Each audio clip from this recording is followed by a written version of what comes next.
Thank you, Chair. To call the roll call. Yep. Chair Redmond, Present. Councillor Craig, Present.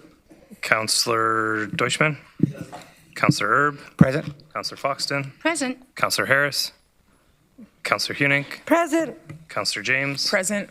Councillor Liggett, Councillor McCabe, Present.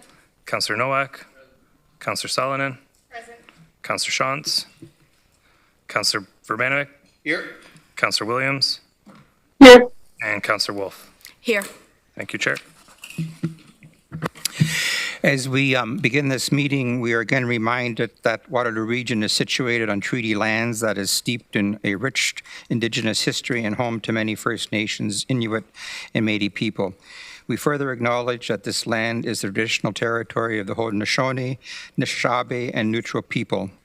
We recognize the enduring presence of the Indigenous people with whom we share this land today, their achievements and their contributions to our community, and we offer this acknowledgement as an act of reconciliation. I'd like to have a motion. I need a motion to reconvene into open session, moved by Councillor Wolf, seconded by Councillor Nowak. Use your buttons to vote.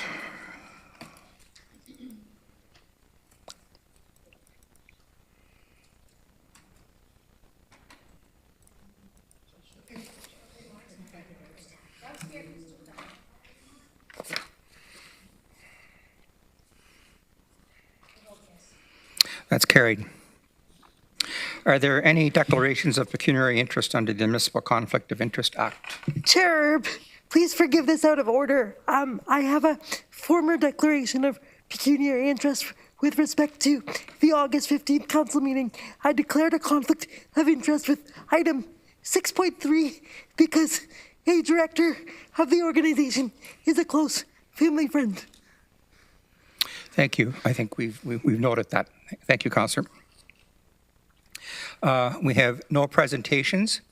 We have a significant number of delegations this afternoon, and they're here to speak on two very significant issues in the community. One on the notice of motion of Councillor Deutschmann, and another one on the use of the code, use of the bylaw.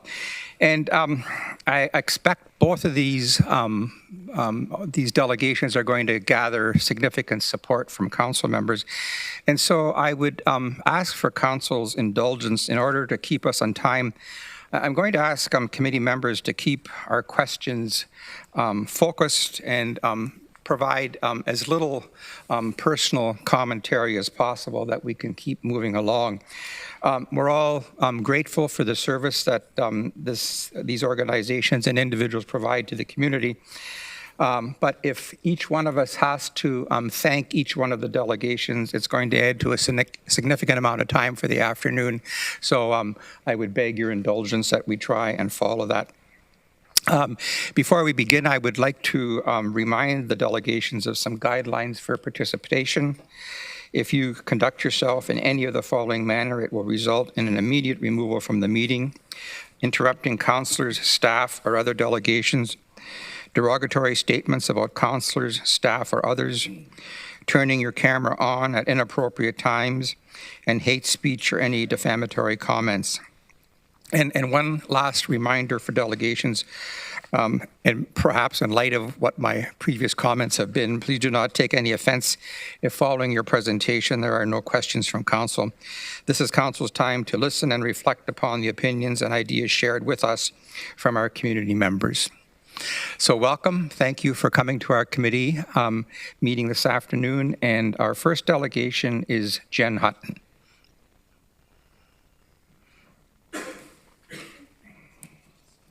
And all of these delegations have registered ahead of time and have 5 minutes to speak.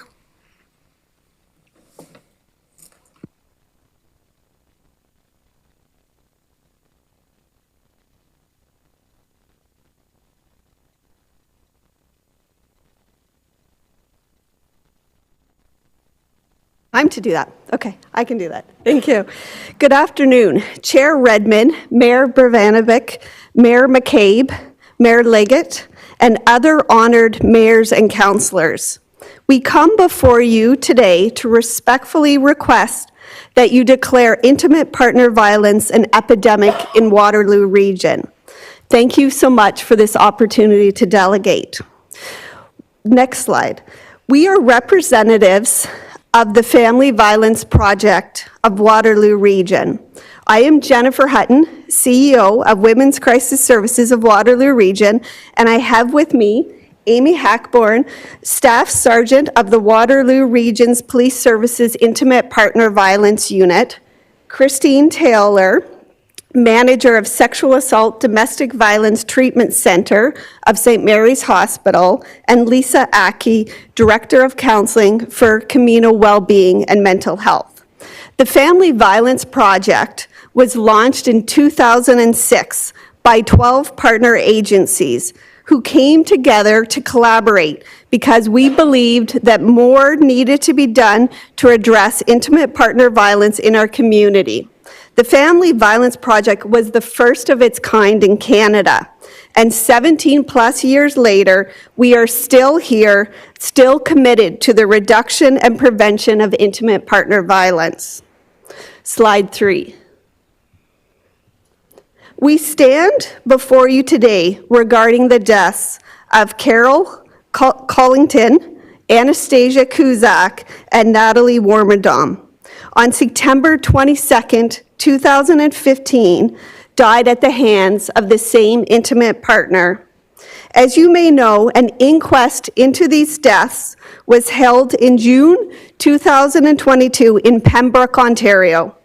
The inquest jury heard from many experts across the province and beyond, as well as from witnesses who were involved in the events leading up to and on that day. It heard from those working in the field of intimate partner violence, such as the Waterloo Regional Police Service, and most importantly, from intimate partner violence survivors. The testimony provided throughout the inquest was tragic, powerful, and informative. The jury returned 86 significant recommendations, and it's about these recommendations that we're speaking to you today.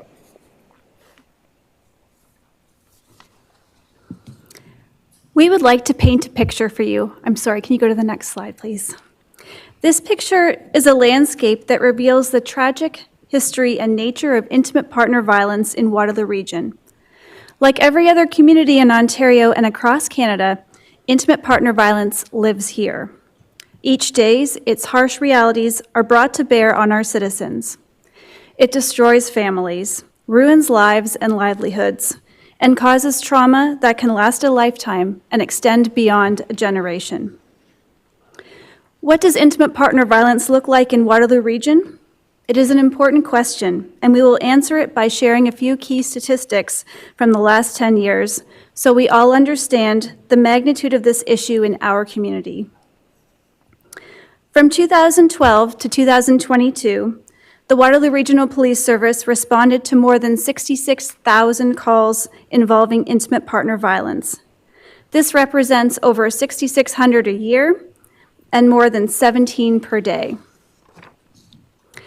The Waterloo Regional Police Service laid over 35,750 charges involving intimate partner violence during this time period. This is an average of over 3,575 per year. In 2022, charges from IPV offenses constituted approximately 1/4 of the total number of charges laid by the police service. 24 people in our region were the victims of homicide, attempted homicide, and manslaughter by an intimate partner. This out of a total of 118 incidents, meaning that over this 10-year period, 1 in 4 homicides and 1 in 5 attempt homicides involved an intimate partner.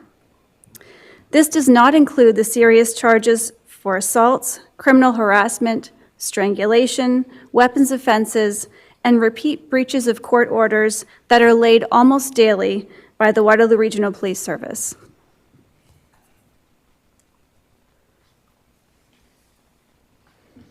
Okay, next slide, please. And this only highlights those whose struggles come to the attention of the police.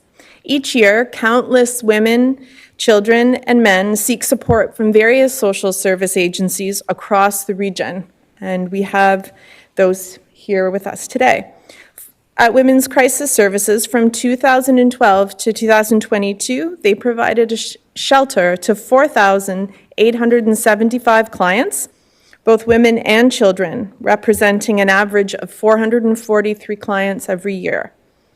They provided outreach services to 10,630 clients, and this represents an average of 966 clients per year. They also provided crisis support to 27,210 clients through their crisis support line, and this represents an average of 2,474 clients per year of intimate partner violence. Communal Wellbeing and Mental Health, who are also here, along with the Counseling Collaborative, supports more than 1,800 clients a year who are affected by intimate partner violence.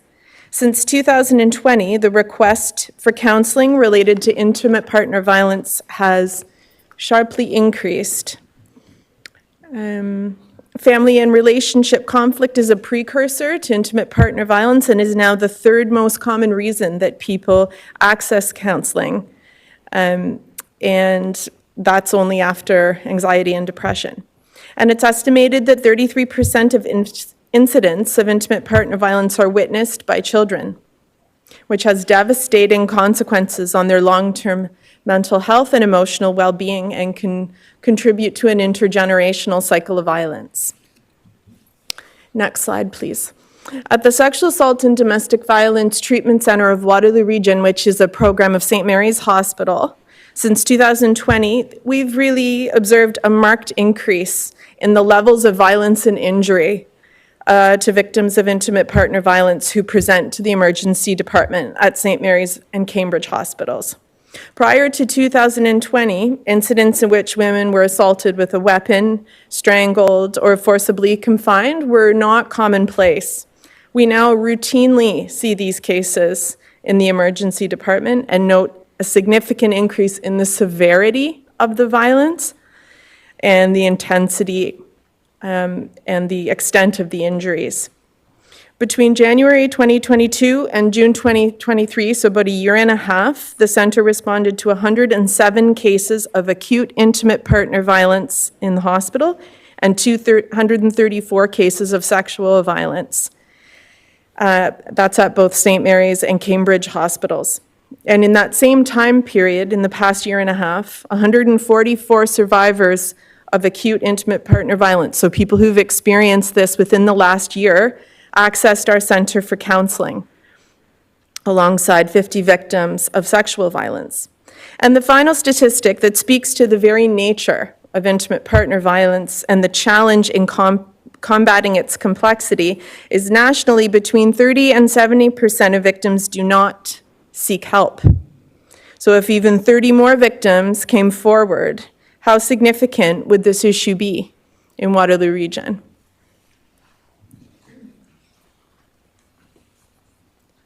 Slide 8, please. The first recommendation of the inquest jury is to declare intimate partner violence an epidemic. The Merriam-Webster Dictionary defines epidemic as affecting or trending to affect a disproportionately large number of individuals within a population, community, or region. As you can hear from the statistics that have been shared earlier, we have met that definition as a local experience. As such, we're asking you to make the declaration for our community, for our victims, for our survivors, and for our future. You're not alone in considering this matter. Lanark County Council was the first to make this declaration on December 21st, 2022, and since that time, over 45 municipalities have followed suit, including the City of Ottawa, Durham Region, Burlington City Council, Peel Region, City of Toronto, City of Hamilton, and our own City of Kitchener. It is our belief that the list will only continue to grow. Slide 9, please. The benefits of declaring intimate partner violence as an epidemic is far-reaching. It will serve as a resounding reminder to all victims and survivors of intimate partner violence that their families, that our regional government recognizes their struggle and is here to support them. It will serve as a notice to all offenders that intimate partner violence has no place in our community, and they will be held accountable for their actions. It will be a message of encouragement to the employees of all of the agencies engaged in intimate partner violence and violence against women work in our region, that their work is an integral part of health in our community. It will continue the long-standing tradition of Waterloo Region as a leader in the development of social policy and community well-being, and it will not cost anything. Even though the value will be immense, it will start a conversation locally that will continue to a movement that is occurring provincially. That being to call the Ontario provincial government to make this declaration.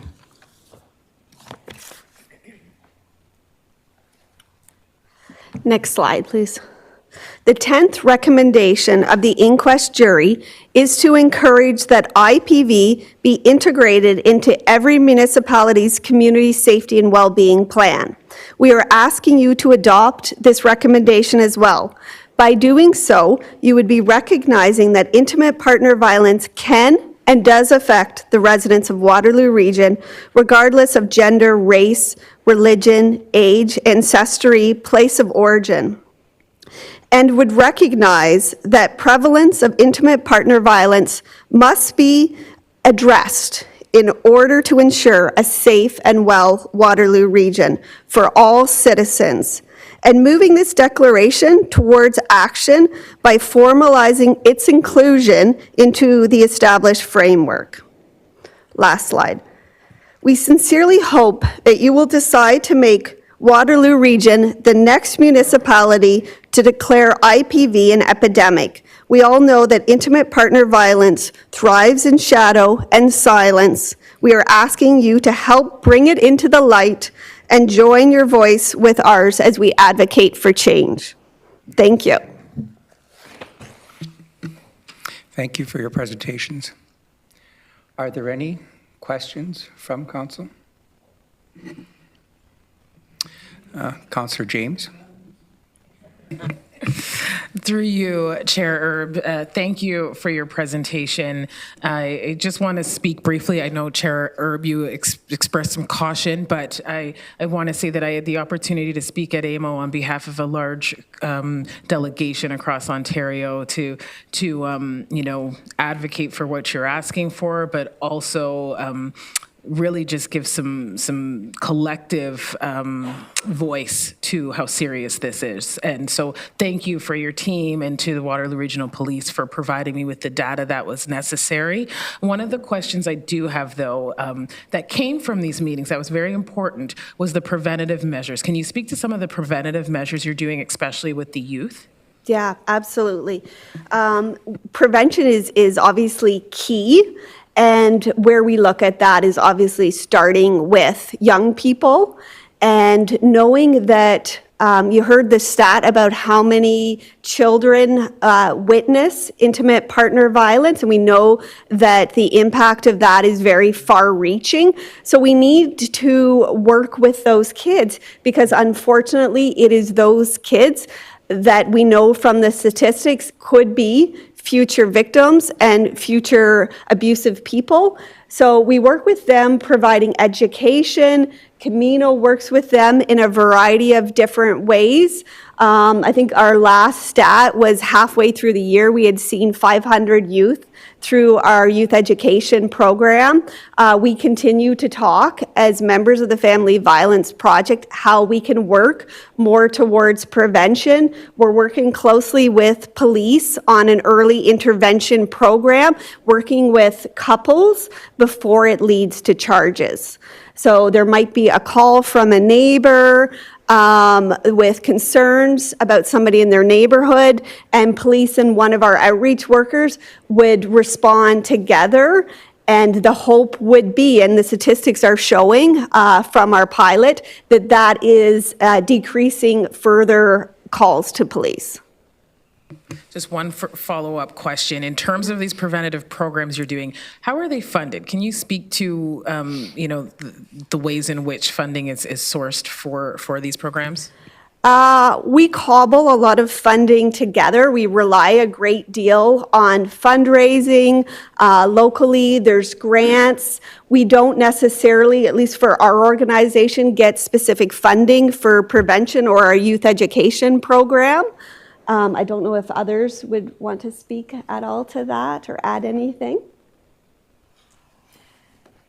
We rely heavily on donations still, so the Ministry of Health is starting to see mental health as health. And the reason I say mental health is that's often the funding we use. We do have Ministry of Children and Communities and Social Services funding, but it is subsidized funding, so it's not paying the full cost of the amount of, like you can imagine the immense intensive training that therapists would need to work with children who have witnessed this level of violence and to help them not recur the patterns. So we're getting better, but I'll use children's mental health for an example. It's about a quarter's funded. The rest is donation, benefits, EAP programs. So it's still quite low. Councillor McCabe. Thank you, through you, Chair. Thank you very much, all of you, for coming in today and sharing this, really important message and information. And as often as we hear it, it still is really shocking, right? That there's this level of violence that continues in homes across our community every day for years and years on end. And so I appreciate the work you're doing, and I know Councillor James just asked about some of the preventative stuff, but I was wondering if you could provide a little bit of information. I know it's a big topic, but it feels like the root causes of this, this is consistent, ongoing violence that primarily women and continue to experience. So I'm just wondering if, you've mentioned a bit about mental health, but what really is the underlying root causes here, and how do we, if you could comment on maybe how we actually, as a community, I know that's a big question, how we tackle that, because it just feels like these levels continue to increase rather than decrease, despite some of the important work that I know you're doing. And I just also would say that the City of Waterloo, we have a motion tabled to deal with this in an upcoming council meeting as well. Yeah. Thanks for that. It is a big question. It's a complicated issue. It's a structural problem. It's a social problem. That's why it's so important that everyone has a role in ending it, because it is unfortunately so big. And we have to tackle it a bunch of different ways. I think this is a big start. You often say you start with awareness. I think awareness is growing, and then move more to action. But I think the biggest thing is that for far too long, it's been a personal matter, and people weren't really talking about it, even though it's been going on for so long. And of course, it's a gendered issue, and there's so many intersections. We know that racialized women can be more at risk, and that goes on and on. It's a huge, complex problem, multi-layered, to be able to start getting at the root. Yeah. Councillor Salin. Thank you for your presentation. I just noticed when I was going through the slide decks, you guys had crisis phone numbers for Kitchener, Waterloo, and one for Cambridge. Anything for the townships that we could advertise for our residents who may need your services? Yeah, it would be the same numbers, and people can call whichever number works best for them. Our crisis lines are all linked. So if, say, somebody is calling Kitchener and they're busy, it bumps over to Cambridge, but that is for the whole region, as are our shelters, as are our outreach services. Yeah. Councillor Hunick. through you, Chair Erb, I want to be clear that I understand that intimate partner violence is on the rise, and I think that's really sad and very wrong, and I want for the region to partner with you in the work that you do.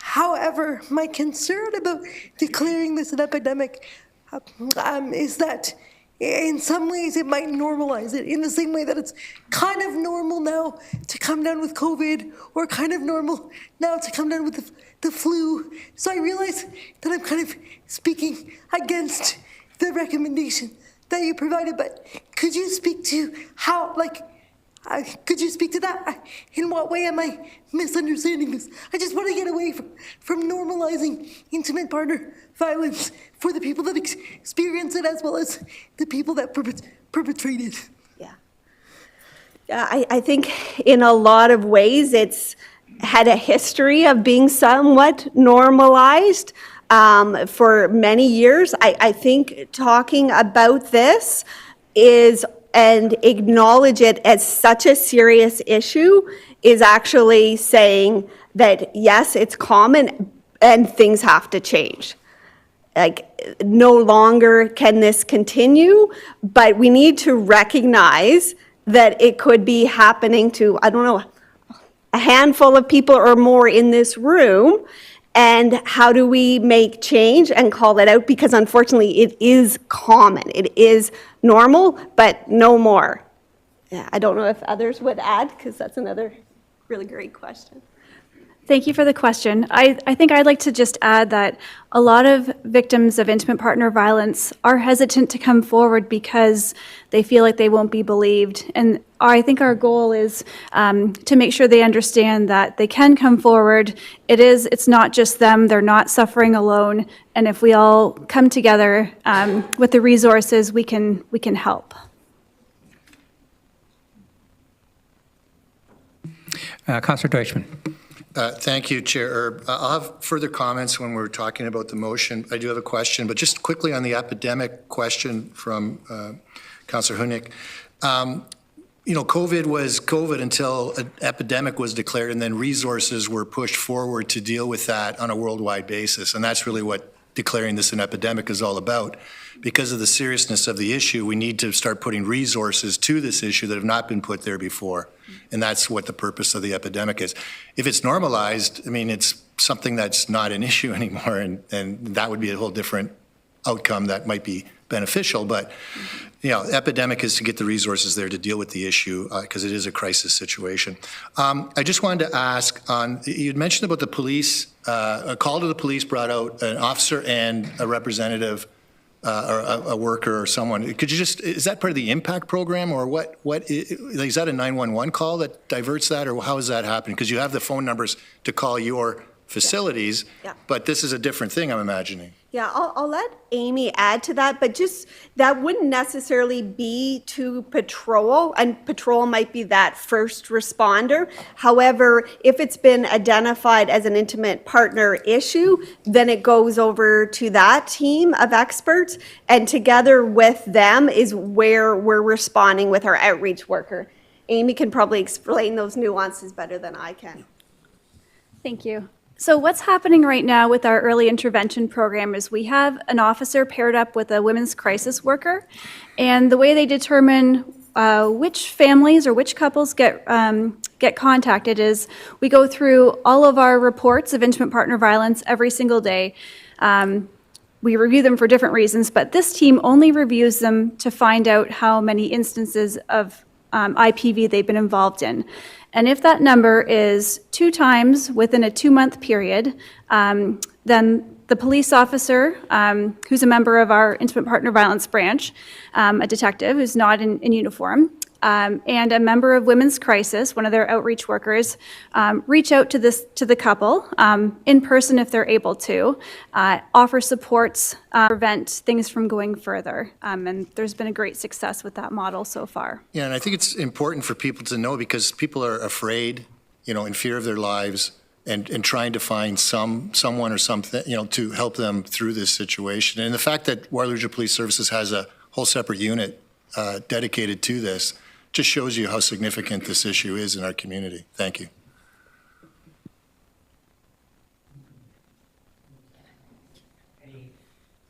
Oh, sorry, I was just going to add to the comments and the questions about declaring intimate partner violence an epidemic. And I was thinking about how intimate partner violence really now, to us, is really overlapping with so many other important issues, like mental health is so significant, human trafficking, different kinds of sexual exploitation, sexual assault. A lot of things that we are seeing are youth and really at-risk youth engaged in, especially with the online activity, the use of cell phones, kids who have been online in isolation for a couple years through the pandemic, and just how complex and multi-layered intimate partner violence has now become when you bring in those and a host of other issues, and the importance really of, the education around online activity, conflict in youth relationships and what that looks like compared to your, traditional, what you might think as, the same sex, husband and wife, behind closed doors, intimate partner violence of 50 years ago. How different that looks now with the complexities that we're living in the online age in 2023. And it's not simple or straightforward at all anymore, and there's so many overlapping social issues and so much complexity to it that I can't see what could be more important than declaring it an epidemic and really being able to address it from all kinds of angles and age groups and conversations that need to happen. Councillor James, you want to speak again? I have a question for staff, actually. Okay. Thank you for being here. We have two other delegations, but the question to staff is related to this issue here. So do you want to ask that now then? Hi, so through you, Chair Erb, I want to ask staff, what is the process, what needs to be done to ensure that intimate partner violence is part of the community safety and well-being plan? And what's currently being done? Ms. McDonald? Thank you, and through you, Chair Erb. So staff would agree in terms of adding this as a priority in the Community Safety Wellbeing Plan, and working with our partners, we're going to bring that to the steering committee this fall. And so all things go well, that would happen within the next couple of months. Perfect, thank you. I think it's one tangible that could be applied for sure. So we're going to be dealing with the notice of motion. My mic. See, I told you Julie should be here to help me, Will. We're going to be dealing with the notice of motion probably in about a half an hour, so you're welcome to stay for that. Our next delegation is Sarah Shafiq.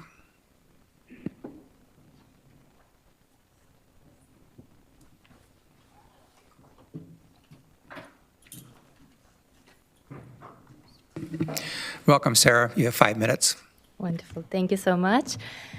Thank you. Hello, and good afternoon to the respected Chair, Karen Redmond, councillors, mayors, city mayors, and the attendees.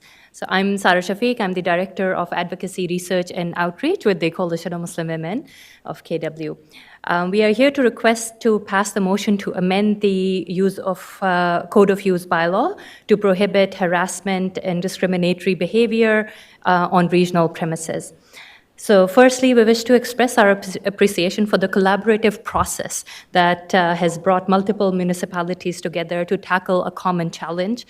This approach holds particular significance for grassroots organizations such as ours, which often operate with limited resources and capacity. By uniting our efforts, we have been able to optimize our resources, reduce redundancy, participate more effectively. Instead of engaging separately with 3 or 4 municipalities, we could channel our energy into a cohesive, streamlined process that made the best use of our time and resources. We wish to thank and extend our gratitude to the diligent regional staff led by Fawzia Beg and our exceptional team. Their really commitment and effort spearheaded this initiative and deserves our appreciation.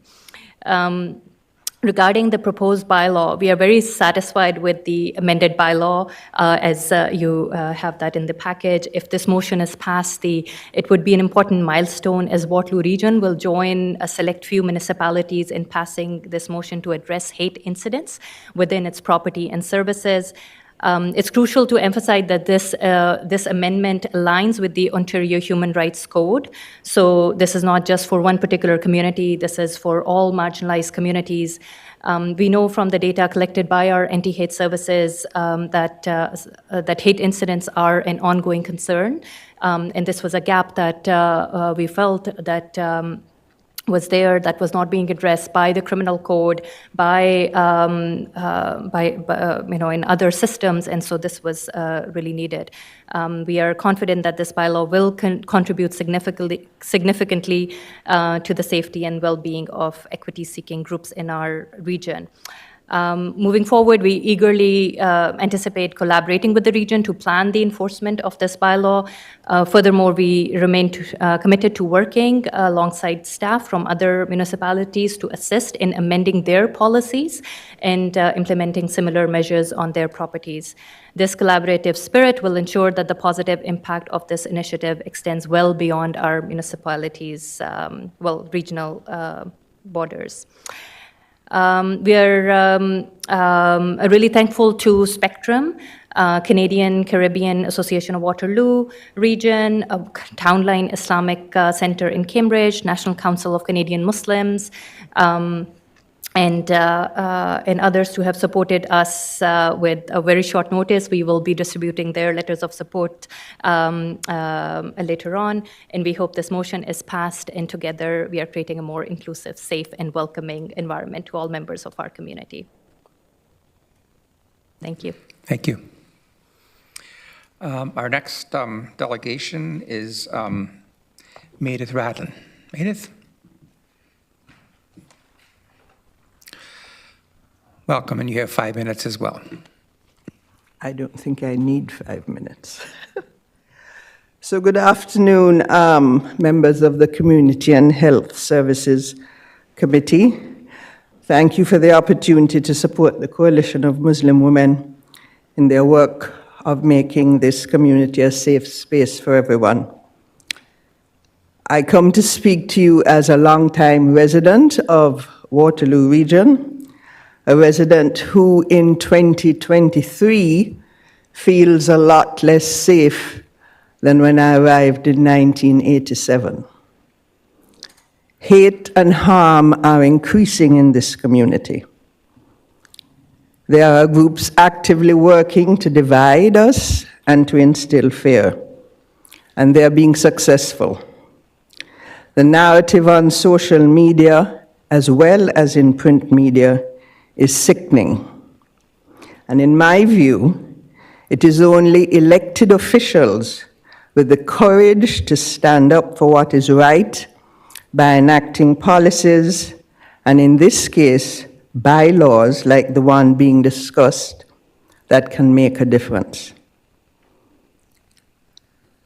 I think the region of Waterloo is committed to well-being, and so its actions must consistently demonstrate that.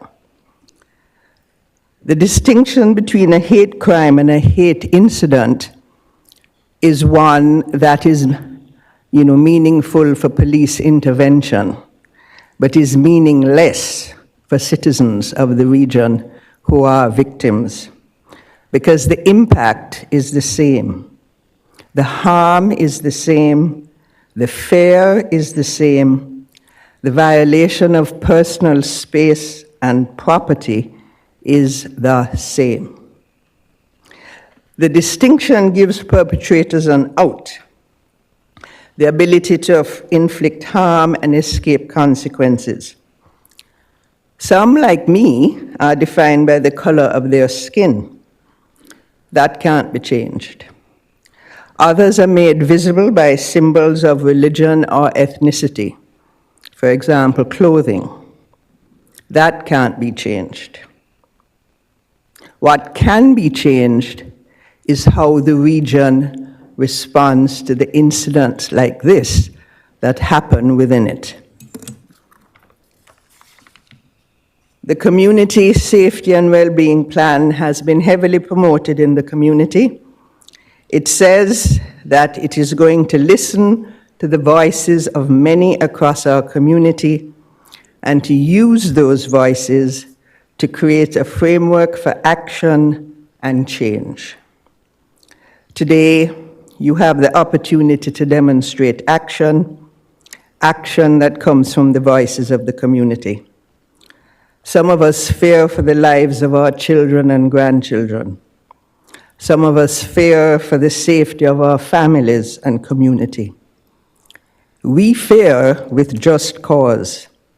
The evidence is there. I don't need to quote figures or give you facts.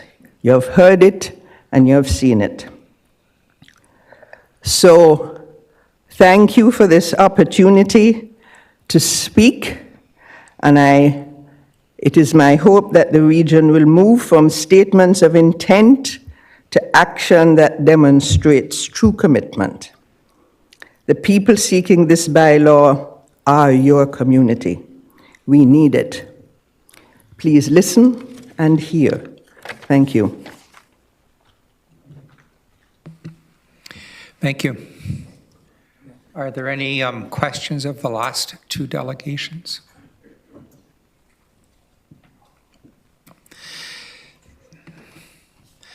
Okay, I don't see any questions. Thank you for attending. And that is the end of the delegations I have listed. Are there any others that intended to speak that haven't registered? Oh, okay, thank you. Okay, we're on to item 7 of the agenda, the consent agenda. If you want to remove anything from the consent agenda, please indicate that now. We will deal with one motion for all the items that are on the consent agenda. Is there anybody that wants anything removed? Do I have a mover and a seconder to approve the consent? Moved by Councillor Hunick, seconded by Councillor McCabe. Use your yes or no buttons to vote, please.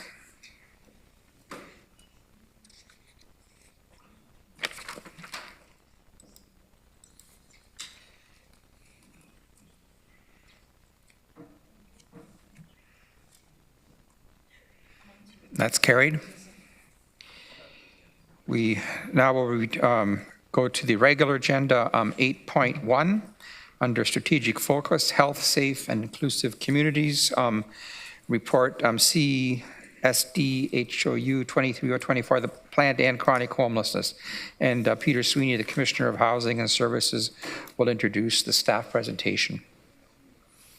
Thank you, Chair Erb. I'm actually going to hand over the baton to a group of people who are going to do a short presentation to accompany the report that is in your council package. I guess I would just, for context, last August, council endorsed and directed staff to develop a plan to end chronic homelessness as a companion to the work that we've undertaken in the interim housing plan. And so today, some staff and some community partners are here to give you an update. You will remember that at that time we committed to build a plan in the community, for the community, and by the community. And what I've learned over the last years, that's really hard and it's slow, and it takes a whole lot of kindness and compassion and difficult conversations. And so I'm proud to be walking along a whole bunch of really great people who are trying to do the right thing here in this community. So with that, I'll turn it over to Peter Phillips, who's our project lead from a staff perspective, and he'll take it away from here. Welcome, Peter and group team. Thank you, everyone, and thank you, Peter. It's a privilege today to be able to introduce you to our part of our core team for the plan. And today we have, presenting with us, we have Ben Balfour, who works for Overlap, our consultant as senior designer.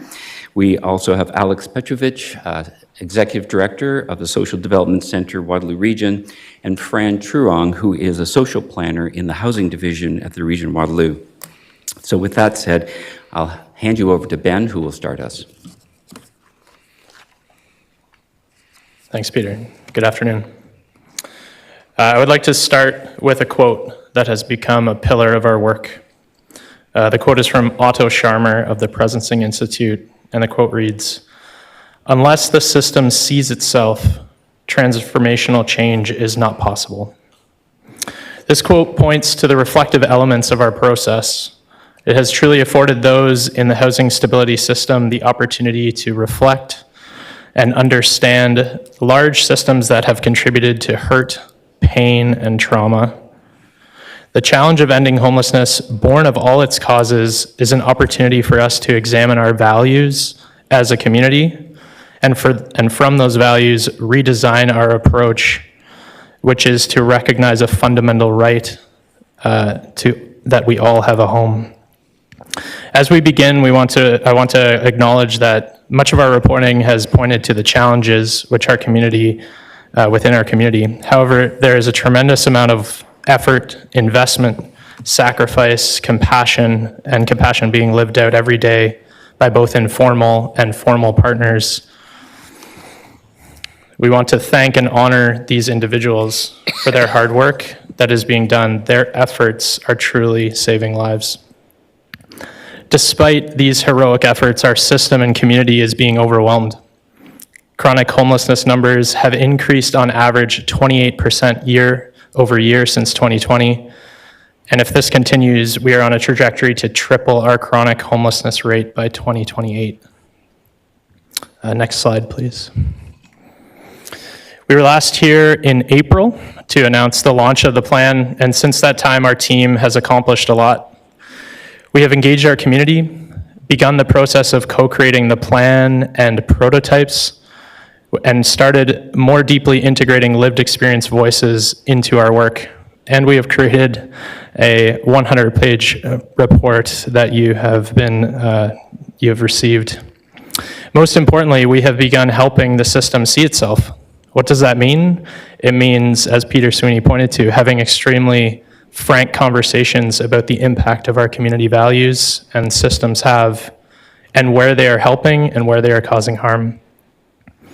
At the outset of this work, there were two related yet separate processes. The Social Development Center of Waterloo Region lived experience prototyping, which you can see sort of along the bottom of the slide, and the overlap-led, the plan to end chronic homelessness process. These two processes have since become more integrated, including SDC representation on the plan core team, the co-creator group, and co-writing of the key findings report that you have in front of you. To date, we have completed phase 1 to 3 of the plan creation process and the co-initiating, co-sensing, and parts of the co-creating phases of the SDC-led process. Moving forward, we envision the processes to become more aligned. Next slide, please. If we have learned anything, it is that there is still much to be done to end chronic homelessness in our community. Relationship and trust development are key elements and core reasons that we say here on the slide, we are not there yet. The first dimension of our approach was to create this plan in community. To do this, we went out and to hold dialogue, and this dialogue has taught us a lot. Firstly, homelessness is a housing crisis, or is a health crisis. Housing is a key social determinant of health, and chronic homelessness intersects with and negatively influences other social determinants of health, such as employment, family, and social relationships, and is detrimental to community well-being. We heard from all directions that health must be integrated into the housing journey. Housing alone will not end chronic homelessness. The leading causes and impacts of homelessness require access to and an integration of healthcare supports, resources, and policies, along with the social services sector. And the health sector is a significant system player that can both benefit from and be a key actor to assist in the ending of chronic homelessness. We also heard a lot of alignment and similar sentiments from all areas of the broader community. This alignment stems in part from the issue of homelessness and housing precarity, and how it is becoming more visible and salient in all of our lives.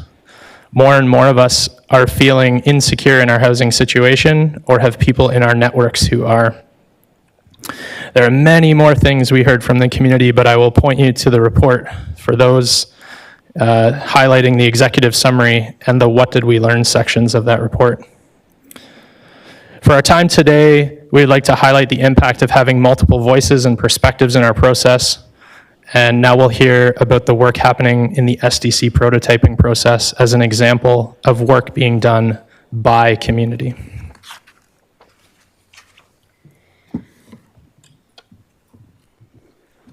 Members of the council, staff, community, I feel heavy today hearing previous delegations as well. And it seems that every step we take, we step into another crisis or a deepening crisis. And your work is not easy, or rather our work is not easy and getting more difficult. So thank you for this exchange today. Where I would start with by community premise is that communities of people living the experience of homelessness have been doing the work of mutual support forever. The members of the lived expertise team that we welcomed in this process, or that is leading us in this process, are part of those communities that have been supporting Tent City campaign since 1998, advocating for homelessness awareness since 2000 at least, set up the first community overnight shelter in 2018, and done anti-poverty, housing, and food security advocacy for decades. I would like to acknowledge those who truly guided our work: Julian Ickham, Charles Nichols, Nadine Green, Rebecca Hines, and those advocates are a part of larger movements. And this work is not new. We need to catch up with that work. So this process we were leading is unique because one of the things is we emulated what is already happening in unsheltered communities. Sharing shared experiences, loss and gain, struggle and joy, death and rebirth, building trust, building common understanding, helping people within the systems sense themselves within, and advocate together for transformational change.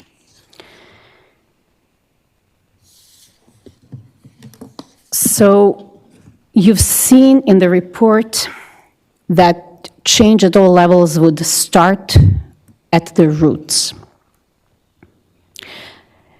The lived experts, they can clearly see and articulate the root causes keeping us stuck in worldviews and beliefs that are perpetuating poverty, homelessness, and preventing systems from evolving. Some of those beliefs, that encampments are ultimately dangerous, have to be closed. What we are told by lived experts is that they are not more dangerous or unsafe than other forms of homelessness. Also a belief that people living unsheltered, which was focus of our work, are not able to make decisions fully, self-govern, or take care of each other. We heard that the root causes like colonization, appropriation or privatization of land, capitalism, financialized housing markets, seem too big to tackle at the municipal level. And we've been talking about the simpler, more tangible ways to address that within our realm. Top-down decision-making, where the region is accountable to provincial or federal rules, but not equally accountable to the people accessing services. Increasing accountability to the people who are supporting and serving will allow for change. This top-down decision-making still creates a lack of transparency and enforcing control mode instead of collaboration mode across the service systems and in the community, impacts the work and prevents change from happening. The prototyping process, again, has demonstrated the transformative power of collaboration, mutual accountability within the team at a smaller scale. But this process is showing us a path moving forward, allowing and centering lived expertise being present more in the future because we are not there yet. And the biggest question this process is to answer for the plan is, what does the end of homelessness look like from lived experience? People are telling us about a diversity of types of housing that we're missing, living closer to nature, to including pets, accessible to same-sex couples, accommodating larger families. No one solution fits all. And yet, all are telling us one and the same thing. People need to regain control over their lives, be supported to regain freedom, choice, and self-determination. So this process is unique, as it offers these principles, right, again, not only to our small-scale process, but to the overarching principles to guide development of the recommendations in the plan and implementation of the plan. Freedom, choice, self-determination. The role of the Council is to support the transformational change from the roots. Through the transformation of the legal and enforcement systems, its trunk, upholding the system, all the way to the service delivery, the branches. We trust that the Council will look at the changes that seem only possible tomorrow and support the staff making those changes today. And I'm leaving you just with a few words from many, many conversations with lived experience experts, what not to do during the implementation. Hear their words. Implementation of the plan. Engage community and then do its own thing anyway. Don't do. Deny people nutrition, basic needs and human rights. Control the process. Tell people how to live and break up communities.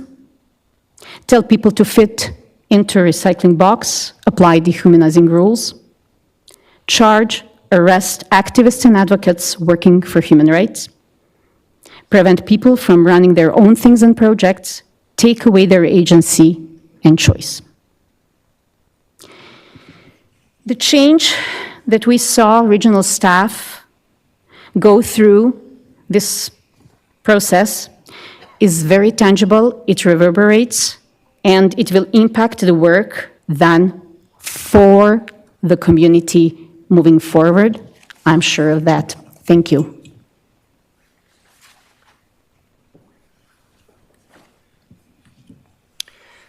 Good afternoon. So we recognize that this work has the most potential for transformative change when done by the community, and that transformative change is imperative for community. So now is a good time to talk about how this plan has a lot to do with equity and reconciliation. Homelessness is deeply tied to colonialism. Barriers to care and support for Indigenous people within the traditional housing stability system exist because of a devaluation of Indigenous understandings and experiences of homelessness. At the same time, we know and better understand the current housing stability system structures do not meet the need of many equity-deserving communities, such as 2S LGBTQIA+, many, if not all, racialized communities, people with physical disabilities, neurocognitive disabilities, mental health, and I can go on.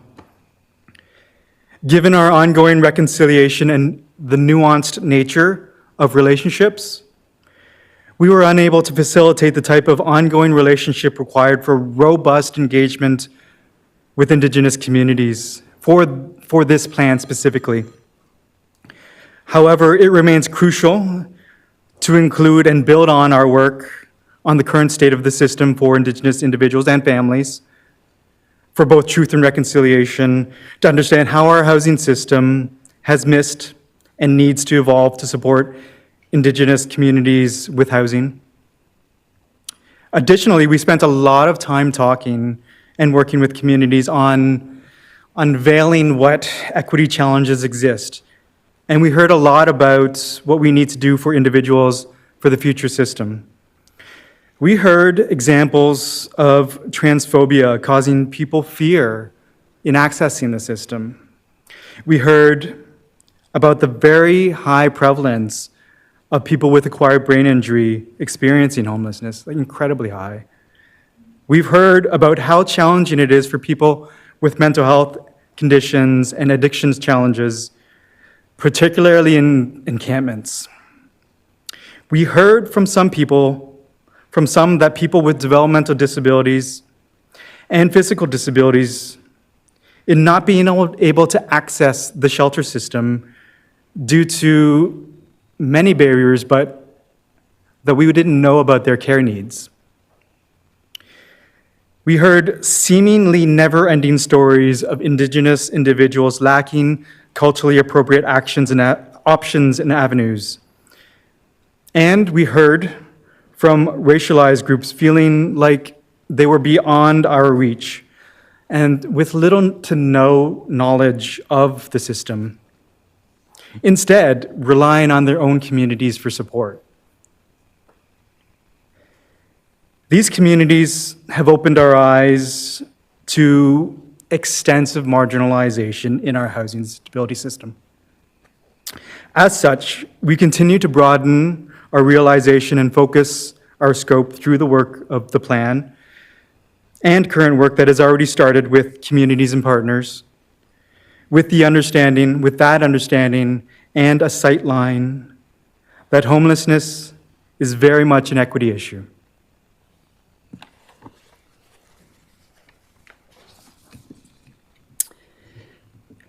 While ongoing advocacy work is needed with federal and provincial government to fund and partner in the solutions, there still remains a critical importance for the transformation at the regional and local area municipality levels.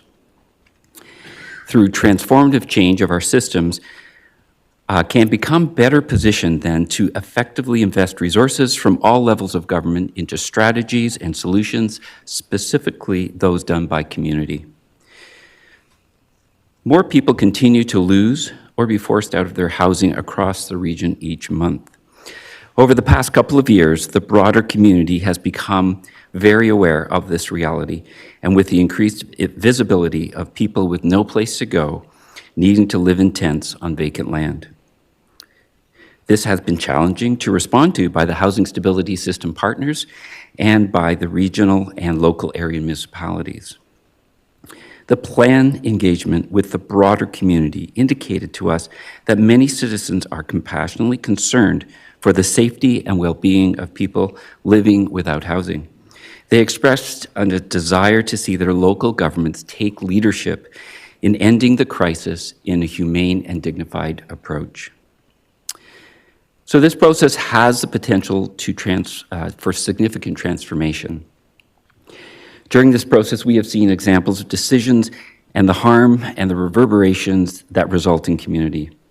This is an example of helping the system to see itself, bringing decision makers and those who are impacted by the decisions face to face to share, learn, and build trust. In summary, our community is facing a deep challenge and crisis. The hyper-financialization of housing is not aligned with the human rights approach. The goals of the private market do not address the needs of those living in poverty, facing complex health issues, and in need of support to stabilize their housing. As a result, the many strategies, such as rent supplements, emergency shelter, transitional housing, tiny homes, supportive housing, and much more, while important, do not address the root causes. So for now, there will still be people sleeping rough. Ultimately, this is a community issue that needs a community-led response. We need to embrace an approach of co-creative decision-making that partners with the role of the service system manager of the region and the area municipalities to support and endorse community leadership.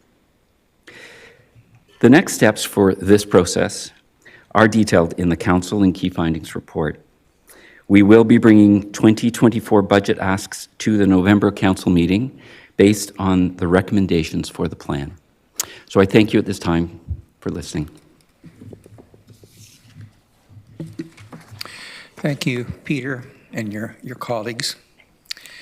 I have one question so far from Councillor Huna. Through the chair, I'm so sorry that I didn't wear my favorite t-shirt today. You'll be happy to know that I did wear it when advocating to the Ministry of Municipal Affairs and Housing at AMO. So they have seen our awesome t-shirt and they are aware of the plan, which is really exciting. I thought I knew a lot about the factors that influence homelessness in our region, but thanks to your report, that blew my mind. There's so much good data in there, and the experience of people with lived expertise is so well integrated with staff expertise, etc. So thank you so much for the work that you do and the report that you provided. It's very, very good, and I can't take credit for this plan because I didn't build it, but I'm very proud to live in the region that made it, and I'm very excited to see it come to fruition. Thank you so much. Thank you. I saw your name here, Councillor Verbanovic. Are you on the speakers list, or have you withdrawn? I wasn't. It disappeared, and I just put it back now. Well, you're on. Okay. Well, thank you very much, Chair Erb, and thank you to all of you for the presentation, and quite frankly, the immense amount of work that's been done over the last short period of time by the group. A couple questions I have. Number one is, as we look at this and we look at the needs around housing, wondering if you can talk a little bit more around the other supports, the wraparound supports, the healthcare, the mental health, the addiction supports, and so on, and how critical they are in dealing with this issue.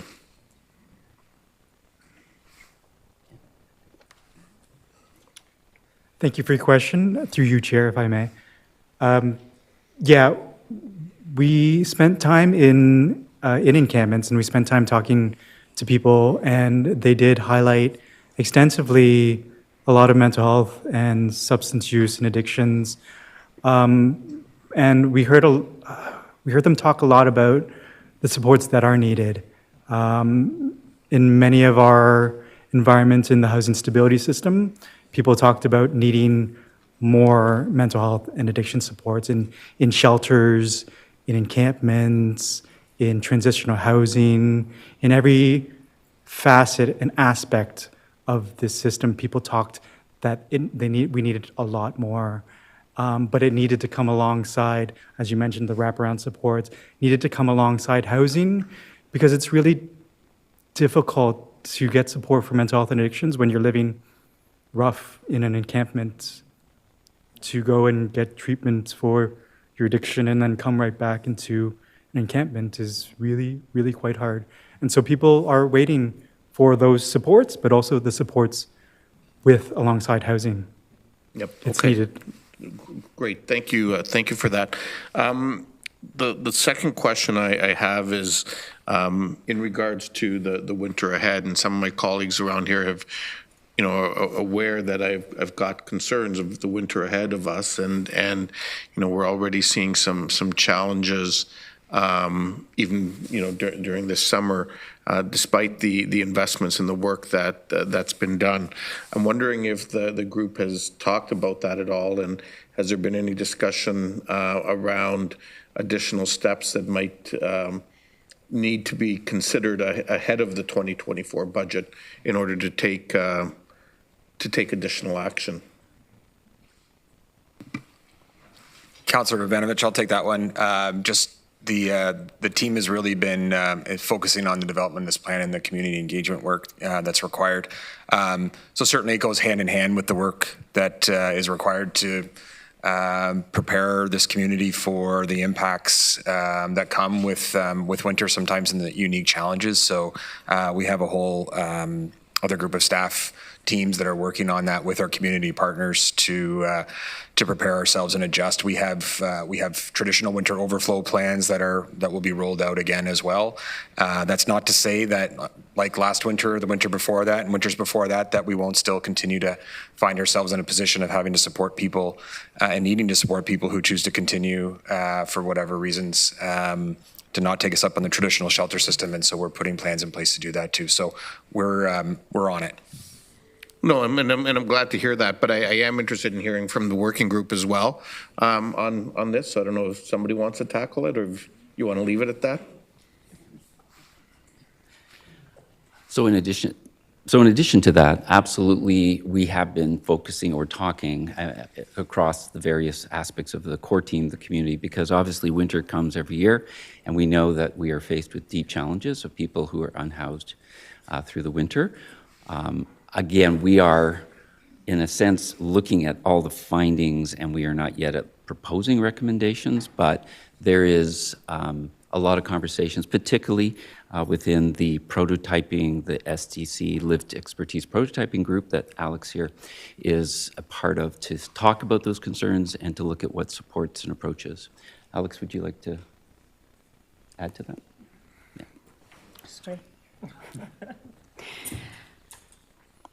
Besides the saying, it's winter in Canada for unsheltered folks every day, right? We were acutely aware that each winter presents some of the old and brings new challenges in terms of supports that are available. And to add to Commissioner Sweeney's words that the system is mobilizing again, and ongoingly, there is way too many initiatives, groups, mutual aid groups, that we haven't really, from the system view, looked and acknowledged, as I said, that are providing essential supports to each other. That work is not anybody's day job that we know of. That work comes on the top of professional work people would be doing, their family life, and then they're investing heavily, capacity of the whole community to fill the gaps that the system leaves and are getting wider in many respects year after year. So our attempt from the beginning was this hands-on exploration and collaboration. How do we acknowledge the continuum of care in the community and work way closer together with mutual aid groups? That hasn't been integrated so far, and we hope some of the prototypes will help us start working more closely together.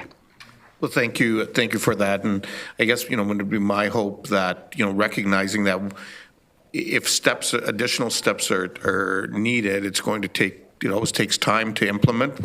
Our experience has been we've done some really, really great work, and I applaud staff in the community for that. But we know that just additional space, additional staffing, whatever is required, takes time to implement. And so I'm hoping that, maybe by the October cycle, we can see any recommendations for this winter coming forward, so that if council needs to give additional direction or budget, that's something that we can do. So I would request that as a follow-up. And then the last comment that I would make is, I know you touched on there's the regional accountability towards the federal and provincial governments and the importance of accountability to residents in the system, which I wholeheartedly agree with.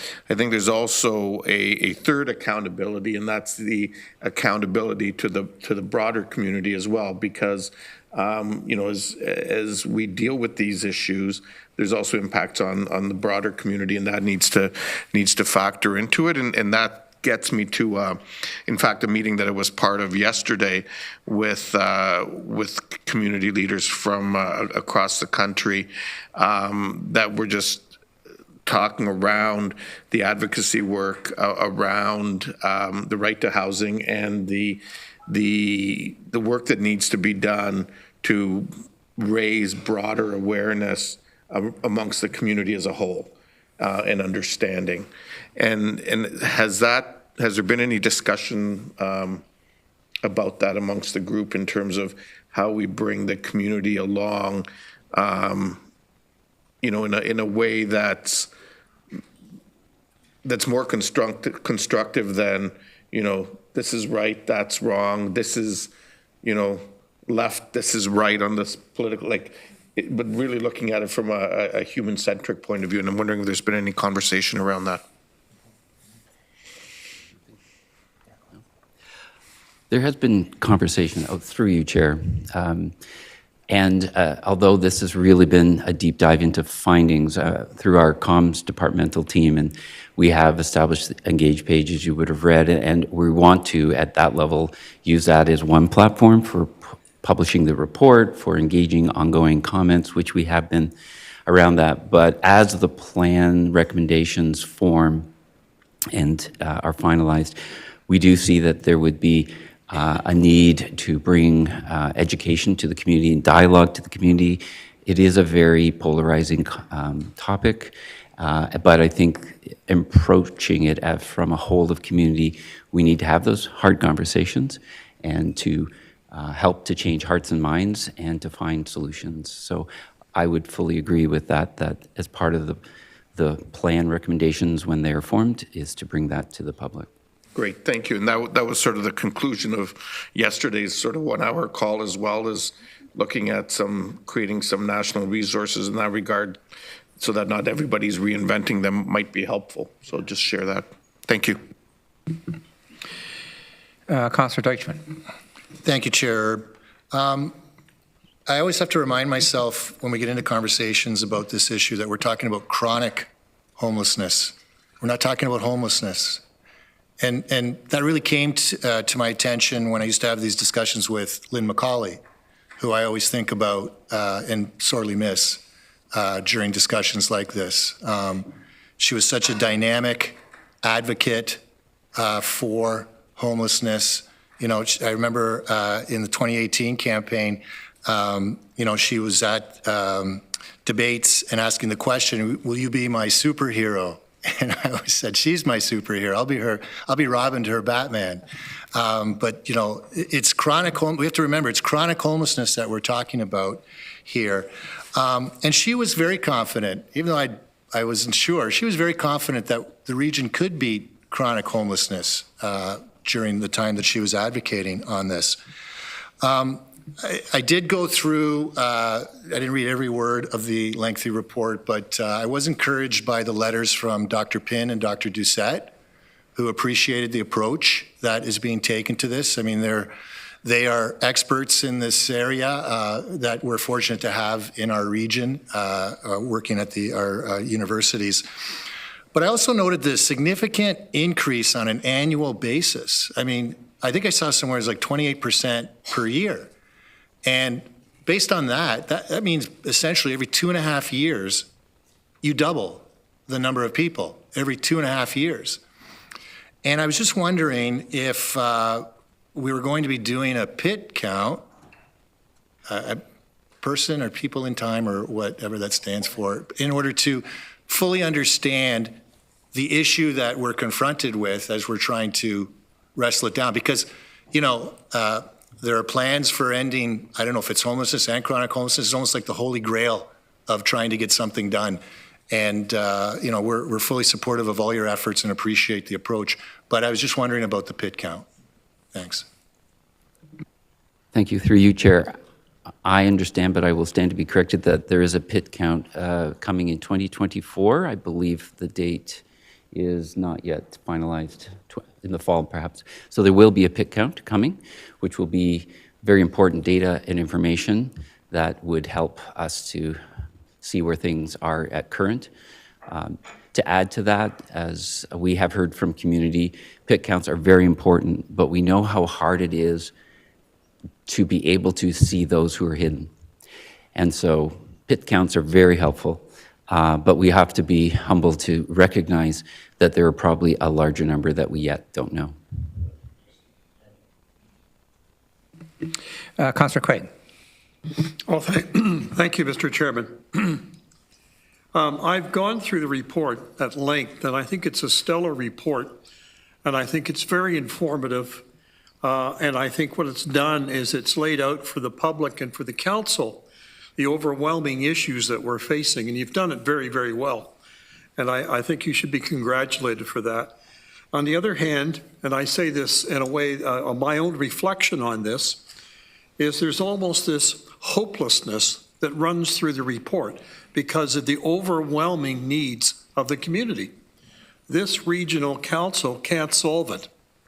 And I think we got to come down to that in terms of the finances that are necessary and in terms of such things as the wraparound services that everybody talks about, that they're good to talk about, but really in quantity don't exist.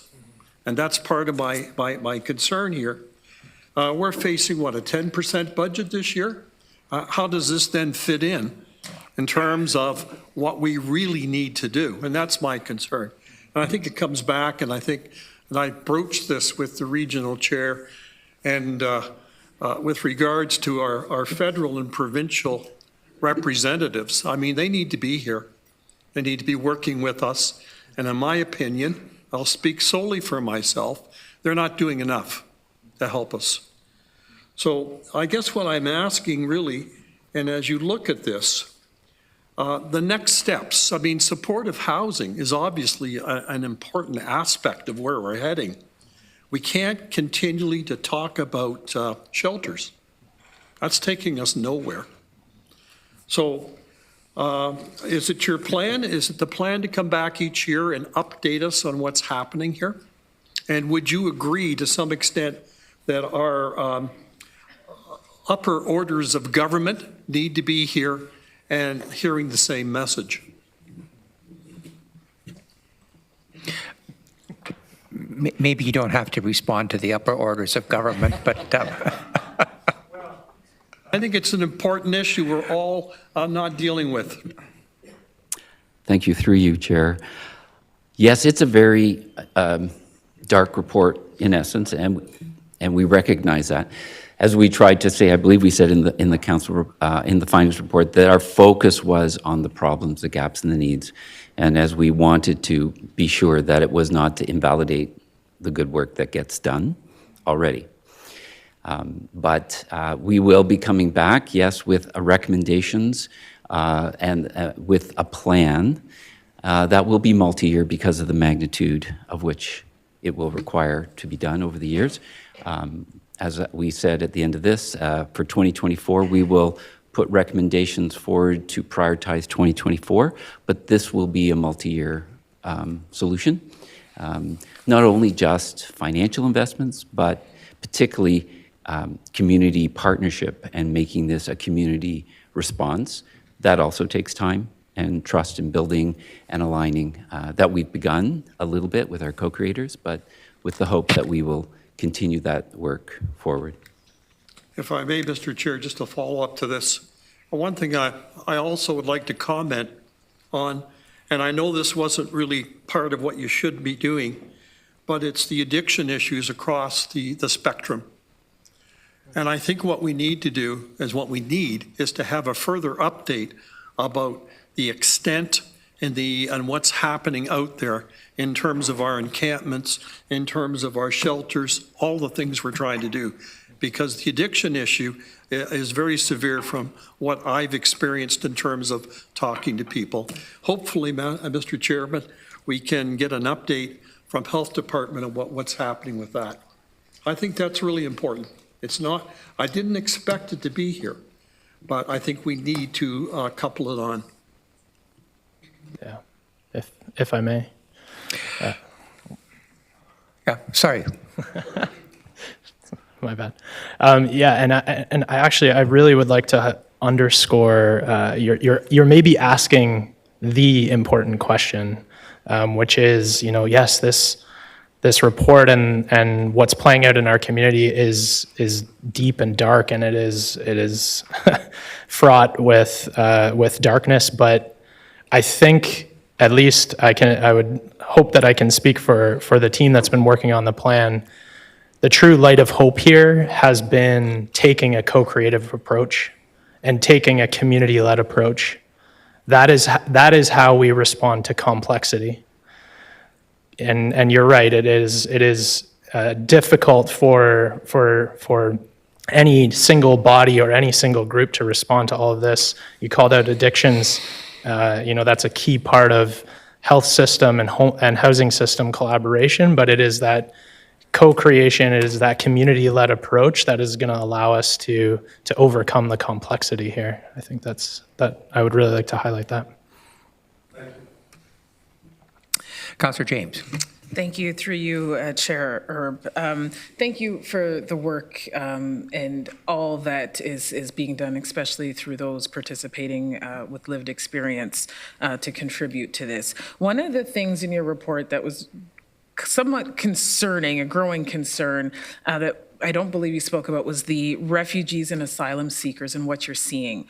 And when I looked at the spreadsheet you have and the number that are diverted from April to July, from 100% to 33%. That's quite concerning. They may not be experiencing chronic homelessness, but it's something that we need to be aware of as well, because the barriers, especially, we know that most of these asylum seekers and refugees are equity-seeking individuals, becomes that much greater.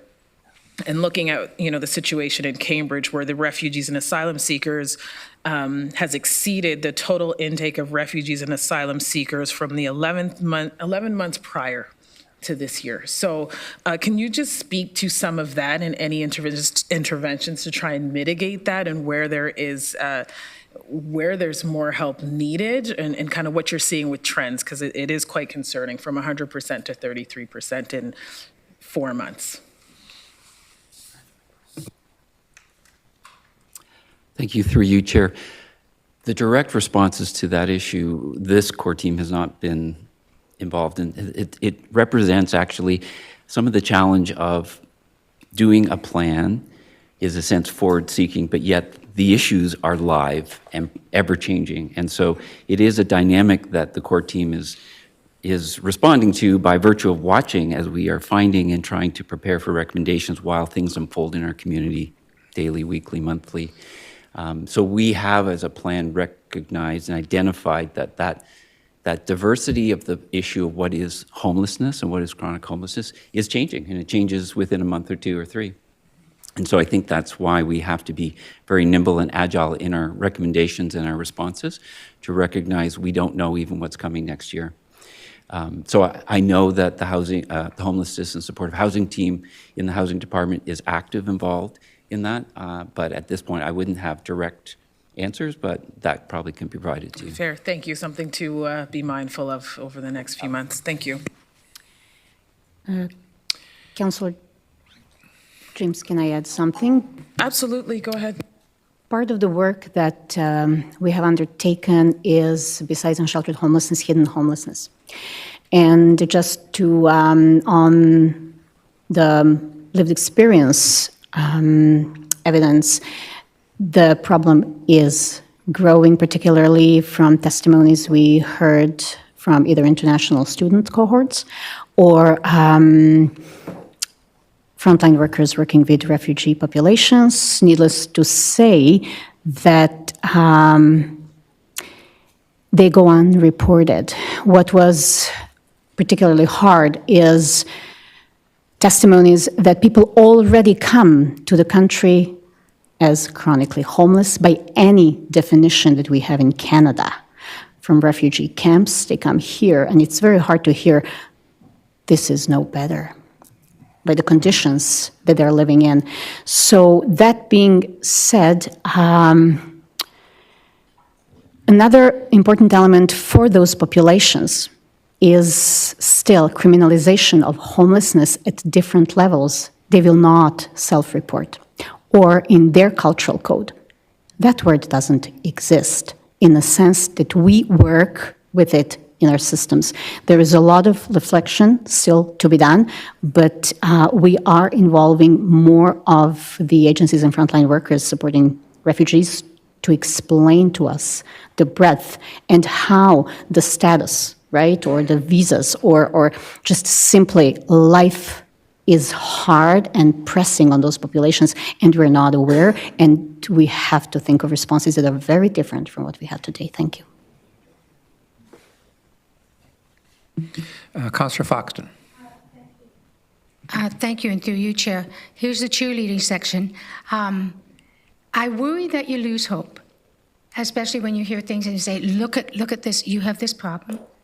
And then we say, you have to have wraparound, well, you have to have this, you have to, and I want you to remember every face that you helped. Every face that isn't homeless today because of what you did. And I think we forget that. And if you do, the weight on your shoulders is too great and you lose a lot of energy. So don't forget the good you've done. And I see the intimate partners group and I see the harassment group, and it's the same thing. Look at, you're here, you're standing up. Every time you stand, you do good, you increase hope, we make it better. The more voices you tell, the more it gets contagious. I just wonder about one thing, and can we use the education system? And again, that would be something we would have to approach higher levels of government, that placements be done in your programs. For those wraparound programs, third-year students and fourth-year students. When I worked in special ed, fourth-year psychology students had to come and work in my programs with me as part of their credit. And maybe because we can't afford the full-time resources right now. We don't have the money or the time. But there's programs out there, and they have to fulfill these duties. So we have to think further outside the box, and we have to think with them of what we can do. Because you're not going to solve it. I'm not going to solve it. But we together as a collective voice are going to make our region better by taking steps together. So don't lose hope. You're doing a great job. Kellyanne, you know you're doing a great job. And keep up the good work. And let's think outside the box. Thank you. Sorry. Councillor McCabe. Thank you. Thank you. Through you, Chair. And yeah, echo other comments about, appreciate the deep dive that's gone into this and the time that you and other staff and community members and people with lived experience have put into this. So thank you for that. Just wanted to pick up a bit on a couple of comments, on Councillor Craig's comments about the need for support from other orders of government, and just note that, we need financial support, there's no question, from federal and provincial governments, but I think we also need some legislative support, and particularly what I'm wondering about and concerned about is, in this affordability crisis that we have, I'm concerned about the end of rent control that happened within the last few years, and how that's impacted some people and their ability. There's been rent evictions and things like that, and dramatic increases in rent, and how that has had a knock-on effect for some of the people who are now experiencing homelessness. So that's something that I think as council, I'm happy to table a motion in the future calling for reinstating rent control, and we'll bring that forward at another time. But I think that it's not just financial support, but we also need some legislative changes as well to address these issues. And I just also would say that regarding the financialization of housing markets, I hope that when the recommendations come forward, it'll include some options around increasing co-op housing or assisting people to existing co-ops to use their property or use their assets to leverage to create more co-ops, because that's a housing type that I don't feel like we hear a lot about, but I think has an important role to play in this overall housing continuum. And just one, as I said, I don't think we hear a lot about. And I know we have an issue coming back during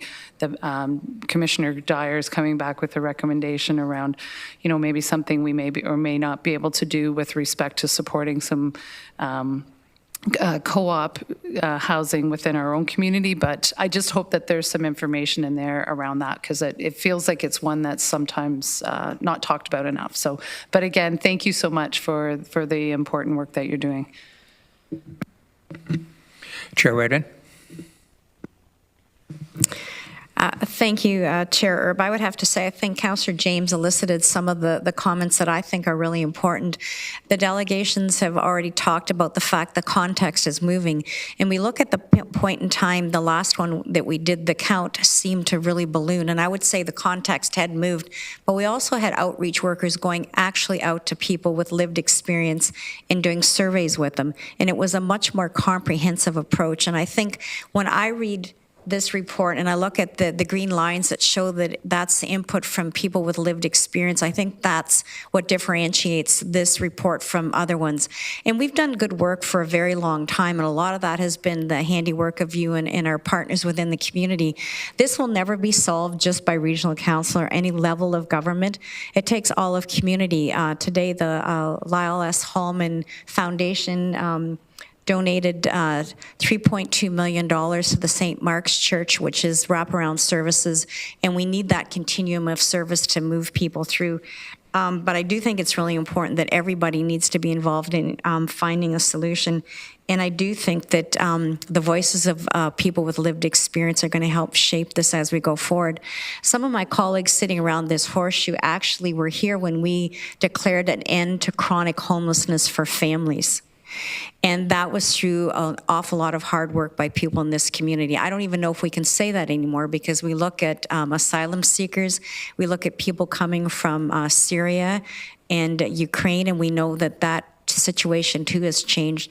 So I don't know where we're going to stop the need, but we can continue to be sensitive to filling the gaps that exist. So, and just to Councillor Craig's concern, I always get the feeling you think I just sit at my desk and write letters. Those letters are followed up by phone calls and visits and to both Queen's Park and to Ottawa. So there's lots of people around this table that are continuing to raise the efforts.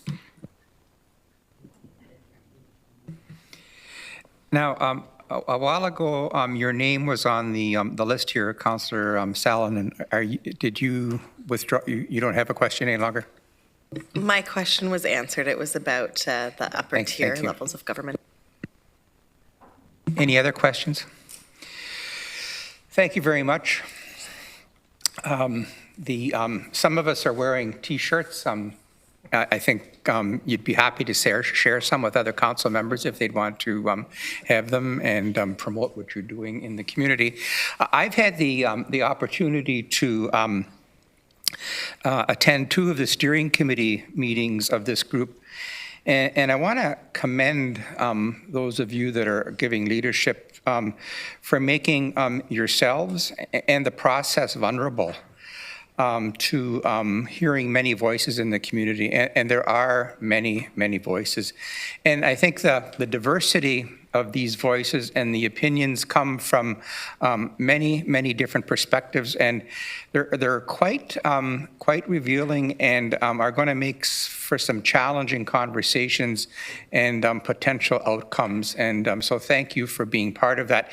However, that all being said, I know you're all committed to this process of ending chronic homelessness, and so particularly on behalf of the community, with those with lived experiences who are being heard in this and whose lives you're attempting to improve. And members of council, thank you for the work that you're doing on their behalf and for the engagement with the community. Thank you.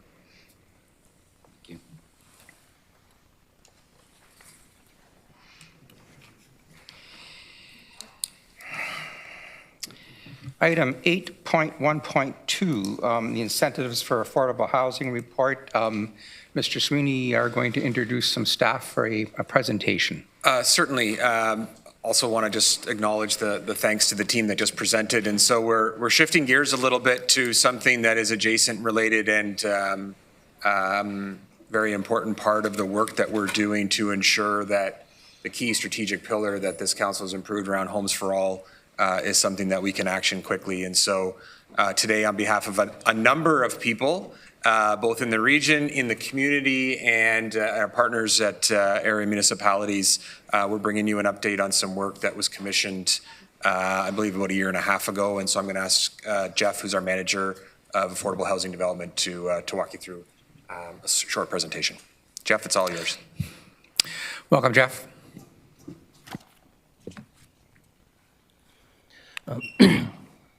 Thank you. Good afternoon. Thank you, Chair Erb, and members of the Community and Health Services Committee. So just going to use this opportunity to provide an update of on some work of a working group, intermunicipal working group that we have in the community, and some of the initiatives we are working on. And first, I'd just like to indicate that this work does align and supports the Homes for All priority in the new strategic plan, as well as supports the work underway to achieve the goal of building better futures, the 2,500 new affordable housing units by the end of 2025. Next slide, please. So the region and area municipalities have a pretty long history of working together on housing issues, and in particular affordable housing issues. In particular, probably over the last 10, 12 years or so, whether it was coming together to review proposed policy changes by the province and coordinating some responses, working on the region's housing plans, inclusionary zoning. And just this past summer, we came together quite a bit with the area municipalities as they were all working on applications for the federal government's CMHC Housing Accelerator Fund. So we've continued to meet and work together.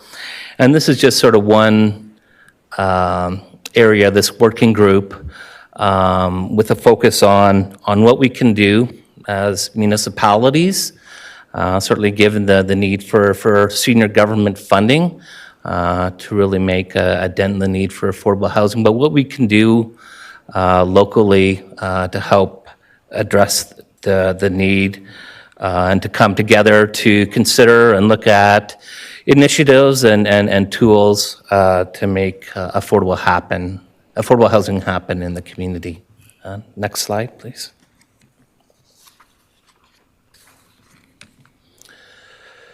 So the objectives of the group, there's a couple of them, but primarily the goal is to look at what we can do as municipalities to get shovels in the ground to help accelerate the development of affordable housing. Secondly, we meet and discuss and then try and coordinate information and definitions in terms of what is affordable housing and what it means and the different types of affordable housing. Because when you mention affordable housing, it means different things to different people, and whether it's a provincial program or a policy or planning act definition, there can be different meanings. So we try and come up with some shared language around what is affordable housing. And then to really share knowledge of best practices and experiences.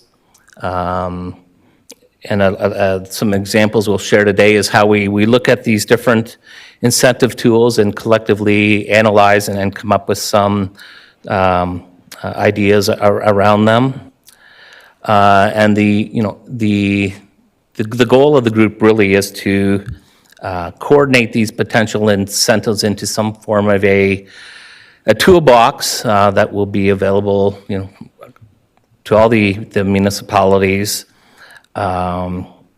to meet the needs of their communities to help get more affordable housing built. Next slide. So the purpose of this update report was really to highlight some of the work and some of the initiatives underway through the working group that the region and the area municipalities are involved in. So one of the initiatives was an environmental scan of what other municipalities are doing across the province and elsewhere to help address affordable housing needs. The second one was a focused online survey of both area municipalities, housing consultants, as well as the local private, nonprofit, and co-op sectors who help build affordable housing to see what incentives and tools would really, have meaning and make a dent into addressing some of the needs. And then thirdly, coming out of some of this earlier work, one area that was identified were parking requirements and looking at addressing parking requirements and needs as a tool locally to help address affordable housing needs. And there's details on all these and summaries on all these 3 initiatives or 4 initiatives appended to the report. Next slide. So the environmental scan looked at about 20 municipalities, mostly within the province, including Hamilton, Milton, Burlington, Oxford County, London, Belleville, on and on. And just as a note that regional housing staff do meet about quarterly with other municipalities from across the province to address housing issues and incentives and that type of thing. But we did an environmental scan.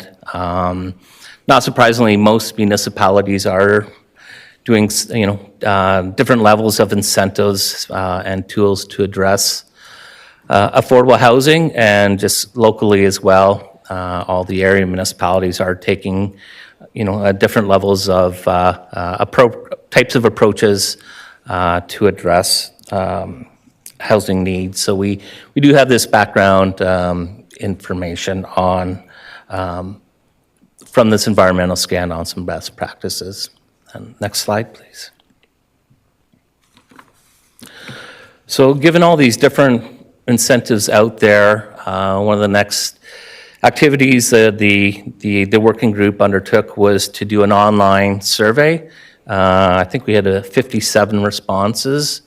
Like I said, it included area municipalities, as well as the housing sector, nonprofit, co-op, and private, and consultants to see, of all these different tools out there and incentives, what could have meaningful impact and what should we be, potentially focusing on in a possible toolbox that we could make available to help increase the supply of affordable housing. Like I said, the details are appended to the report, but there are a couple of, key findings, and one is, not surprisingly, they like a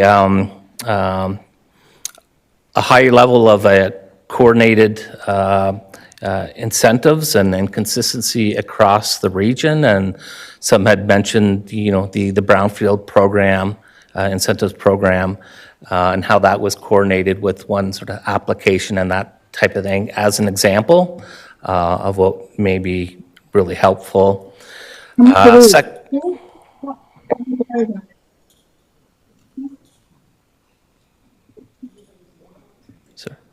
Secondly, CMHC funding is critical, and not just grants that often flow through the region, but Canada Mortgage and Housing Corporation has a number of programs they offer, whether it's their co-investment funding, they have seed startup grants, as well as direct lending to private developers. and the CMHC federal government funding, as well as provincial, was identified as being critical. And then thirdly, what municipalities could look at doing is parking and parking requirements and potential reductions to help create affordable housing. Next slide. So based on that last point in particular around the parking, the region and the area municipalities came together and developed a scope of work and hired a traffic consultant to do a parking study. And included sort of two main parts. One was to look at what's happening across the province and country, in other municipalities in the area of parking reductions to help address affordable housing needs. And then secondly was to have a local parking study done, and they looked at 29, I believe, different properties and different types of affordable housing. So housing potentially, built in the 60s, 70s, up to more recent housing, as well as supportive housing and seniors, and looked at very different types that we have in the community. And that's sort of a base starting point. The study suggested a maximum of one space per unit for what they call all users. So that would include residents or tenants as well as visitors as sort of a starting maximum. And with the study findings, they found, depending on the type, parking need range from like 0 to 1.18 per unit. So they said one could be a good maximum to start with, and then based on the type of housing and that, it could be further reduced. So two other examples, supportive housing required less parking, and they suggested a maximum of 0.54 spots per unit. And then another example is sort of the below average market rent, low end market rent, or some people refer to as missing middle, at 0.63 spots. So just some examples there of where, I guess what you call right size parking could look like from the start, and municipalities could be looking at being more proactive and adjusting parking requirements to help speed up some of these projects, as opposed to groups having to go through minor variance or other approvals. So the study and the findings are intended to help provide a consistent starting point for the area municipalities to look at this and further look at the options when it comes to parking. Next slide. And then to further quantify, what parking reduction means and what parking requirements really add to the cost of housing and how it impacts affordable housing. The region looked at 3 different scenarios with our own properties. One was a Waterloo region housing site under redevelopment, and 2 were properties that have been declared surplus and to be made available for affordable housing. And the case studies are summarized in the appendix to the report, but what it really comes down to, costs vary. From surface parking can range from $10,000 per unit to underground parking at $80,000 to $90,000 per unit. So, to put that into context, the removal of the requirement for 6 underground parking spots could translate into 1 real sort of deep, affordable housing unit. So really the conclusion is parking does have a real impact into the ability to provide affordable housing. And last slide, please. So just finally, we continue to meet in particular, on these issues and others. And we'll continue to work with this group and sort through the the survey findings, as well as the parking study findings, and help come up with some strategies and hopefully align potential implementation. There's continuing to be changes, in particular at the provincial level, and with changes to Bill 23 and some others. Nonprofit groups are exempt from development charges in parkland, and it's anticipated that changes will come out to extend that to private sector for affordable and potentially attainable housing as well. So we'll continue to meet when that comes out to assess how that's going to impact and how to respond. And then one other area is there are continuing to be opportunities to develop and acquire new affordable housing units, and one example is inclusionary zoning. And the region, and in particular the three cities, are working on what that means, and one, not only how to implement inclusionary zoning, but what happens after these units are created. So one thing we're looking at is, could the region as service manager take on sort of the administration of those units to ensure they remain affordable into the long term, just as one example. So I think I'll leave it there, and then thank you, Chair Erb and members of the committee. Thanks, Jeff. Are there others from staff presenting, or you're okay? All right, I have 4 councillors for questions so far. Councillor Deutschman, you're first. Yes, through you, Chair Erb. Thank you for the presentation, but where's the timeline in all of this? I see next steps, but I don't see any timeline, and I'm just curious, have you, and I'm glad that you're working with the area municipalities. It's good to see this inter-municipal approach, but we need a timeline to know when. People need to know when something's coming. Like, when are the fruits of all this labor going to come to benefit the community? Thanks, through you, Chair. Yeah, certainly a good question. And some of these areas, such as parking, is an area municipal responsibility, so it would be obviously up to the area municipalities to address and implement. Some of the others, are at the with the changes with the province, it's up to their timeline. We had thought with the further changes with regard to development charges and parkland for private sector, that would be out, but sort of uncertain. So we continue to work on this, and a lot of these, at this point, we can't have a set timeline. Mr. Sweeney? Yeah, if I could just build on that. Thanks, Jeff. I think, Councillor Deutschman, I would add, this is a validation of a potential suite of tools that can be applied across many circumstances. So, for example, in the areas where we have, influence, we will be looking at, as we are looking at surplus lands and some of those that are going to be coming online and coming before council. This allows us to ask different questions potentially that we know, and then also provides tools and resources to our area municipal partners to implement and to look and hear what the community is doing. So it's not as, I hear what you're saying. I think it's the ability to start applying some of this learning in everything we do going forward, if that helps.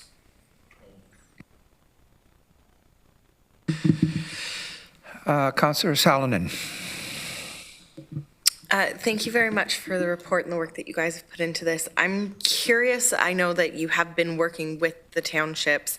I know affordable housing tends to be more focused in the city centers because there's some more tools like transit to work on, but I'm curious if you could speak to some of the strategies that would more encompass and be representative of that we can implement in our rural townships, as affordability is obviously still an issue out in our areas.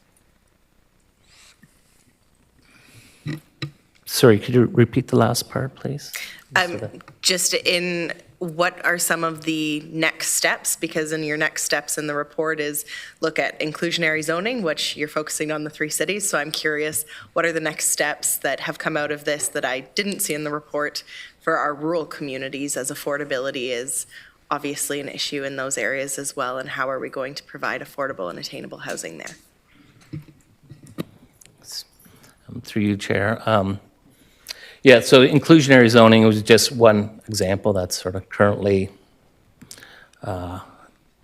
underway, and that's, you're right, it does only apply to municipalities with major transit station areas being the cities.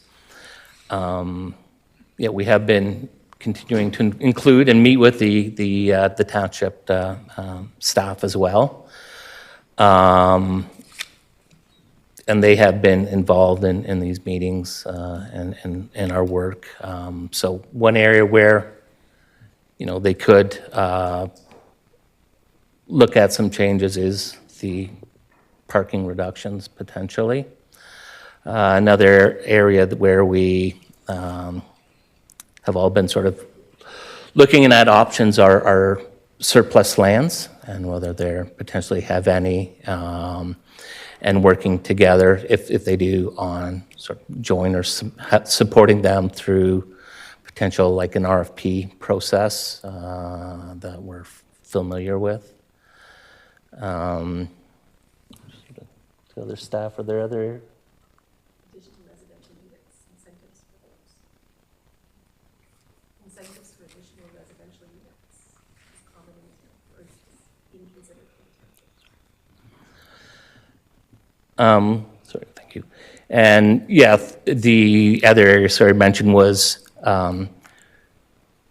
with the Housing Accelerator Fund applications that I had mentioned, which were through the area municipalities to the federal government, CMHC, we did support in providing data and supported them with their applications. One area in particular mentioned by the townships of interest was secondary suites or additional units, and how those programs could be implemented should they be successful in getting funding.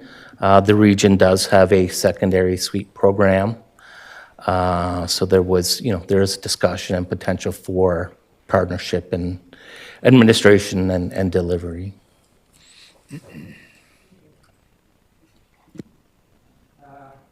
Councillor Wolf. Through you, Mr. Chair. Thank you very much for your report, Jeff. I was very impressed in how it's set up, and the whole idea of working with not only the municipalities but also developers and asking what they would look for the incentives. With your parking, as a former city councillor, I know parking was always a problem in terms of councillors trying to reject a project because there wasn't enough parking, even when it was affordable. So I think the research that you're providing will be a great tool for staff and to get more affordable housing through. So right now, do you think municipal staffs will be using this research when they do reports to councils? Through you, Chair, that certainly is the intent, and as I mentioned, the area municipal staff were certainly involved in developing the scope of work, as well as, I know, they had their staff and transportation staff review the drafts as well as the scope of work to try and develop a study that was as useful and purposeful as it could be. So they have, they were involved in the process. They have seen it. Like I said, it is, each municipality is different, but the intent is, they'll find it as useful information. Like I said, a good starting point, consistent starting point for all the area municipalities. Well, thank you. I especially liked your parking cost analysis, where you could show that you could lose an affordable housing unit by just demanding too much parking. So that was great. And for inclusionary zoning, that still does not include Cambridge, correct?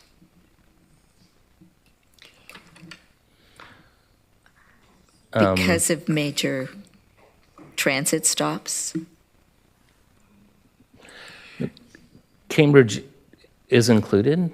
Is They included? have major transit station areas identified. Okay. It's not just rapid transit. All right. Okay, thank you. Did you want to respond to that, Mr. Regier or Mr. Lochner? Thank you, through you, Chair.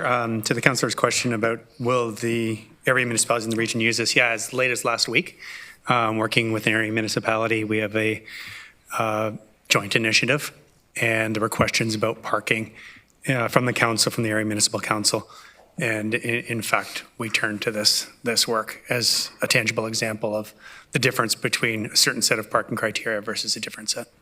Okay, thank you. Councillor Hunick. Thank you, Chair. There were two notes in this report that surprised and excited me. Firstly, the availability of rapid transit decreasing the need for parking. And so I want to be informed of and be aware that is there a regular consultation process for public transit to be in engagement with affordable housing development so that we can coordinate that well? That was my first question. I have another one as well, but. Mr. Sweeney? Yeah, I think it's a great point. We can't think about development like this in a vacuum. And so, in fact, an opportunity for Matthew's team and our team to come together to start thinking about what that might look like and what planning and into other works and then our conversations with our area municipalities is going to be really, really important to consider the multi-mobility needs that are going to be required around developments that don't have the same level of parking as some other areas. So it's a valid point, and it's something we have our eyes on as well. Thank you, Commissioner Sweeney. And my second question is the insight that 19-point-something% of the cost of building affordable housing is taken up by parking spaces. Would that insight, that's huge, by the way, would that insight also apply to home ownership models? And if so, is there a way to disseminate that information more widely to provide insight to the missing middle, for example? Through you, Chair. Yeah, that case study example was for that specific site that required underground parking and other construction, sort of related costs to that parking. So it's not can't be applied across the board. But you did raise, that is an interesting point about missing middle and how we can maybe look at standardizing some numbers and being able to more broadly share that. And we'll certainly look into that. The idea of less people owning cars would also have a positive impact on the environment. So just two really huge reasons to do that. Thank you. Councillor Schatz? Thank you. My question was very similar to Councillor Salanen's regarding the townships and how these tools can be applied in the township. So I have a council meeting tonight, and I know this report is coming to our council, so I'm still not sure I have good answers for any questions that might come up in how we apply these in the townships, except for perhaps the accelerator fund and secondary suites, which we're already doing. Do you have any other words of wisdom in how we can apply these tools in the townships before I go to my council?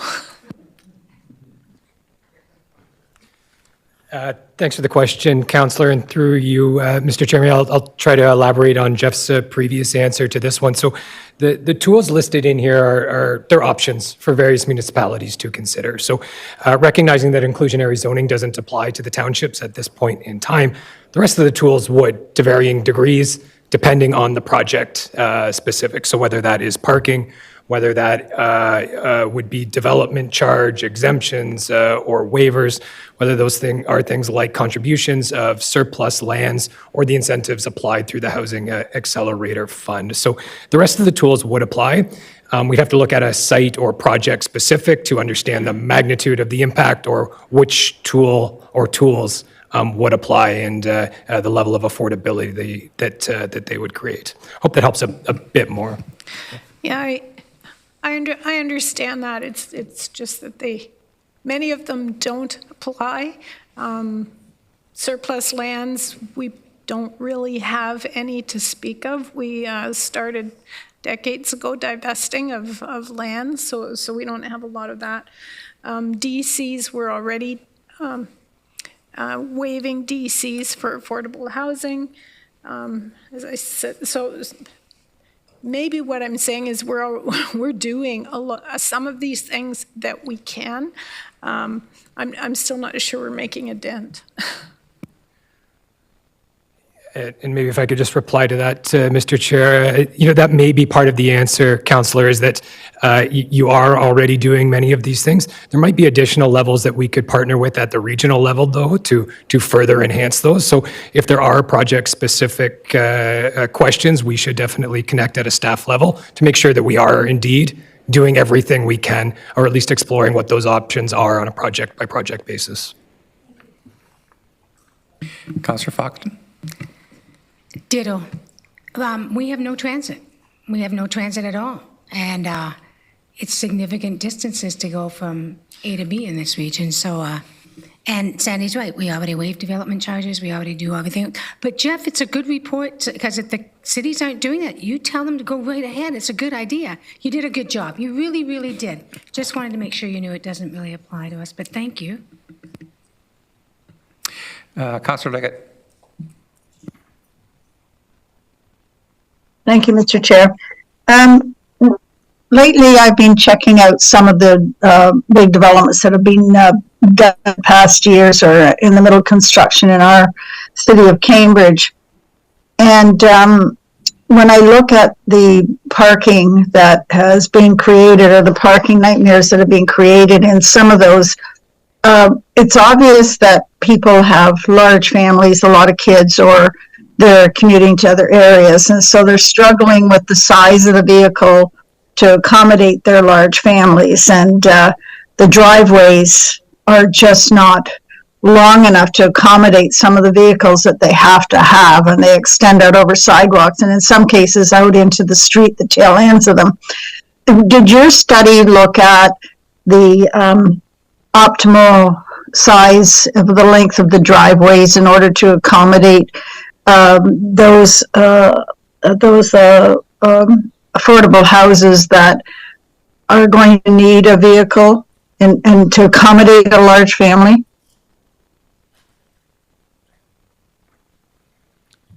Through you, Chair, I believe that the study was focused on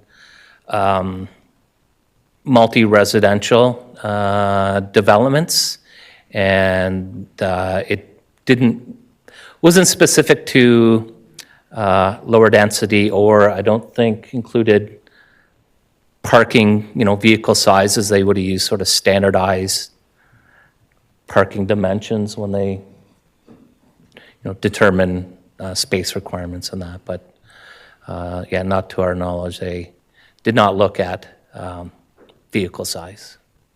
Okay, and I say that because it's obvious the car isn't dying with the electric vehicle manufacturing and the electric battery plants that are going in everywhere, and people are going to need vehicles. So I think it's a missed opportunity. Perhaps it's a comprehensive study, no doubt about it, but I think there's a missed opportunity here to look at if people are only going to be allowed one vehicle or 0.25 per housing development.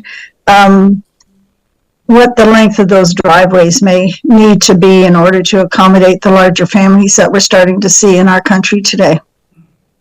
Thanks. Thank you. Any other questions? Thanks, Jeff and team, for the presentation. Very thorough. This is for information only. No action is required of committee. On to 8.1.3. Dr. Wong, do you want to make your comments from there? Yes, thank you, Chair Erb. Good afternoon, councillors. So I'd like to introduce Chief Riches, who will be presenting on the paramedic services pre-budget request. Just a couple of words first. The requested January the 1st, 2024 resource enhancements constitute part of the planned shift to a high growth scenario for the service as a result of the growth of our population and its call volumes. Due to the support of Regional Council, the additional resources onboarded to date are having a positive impact.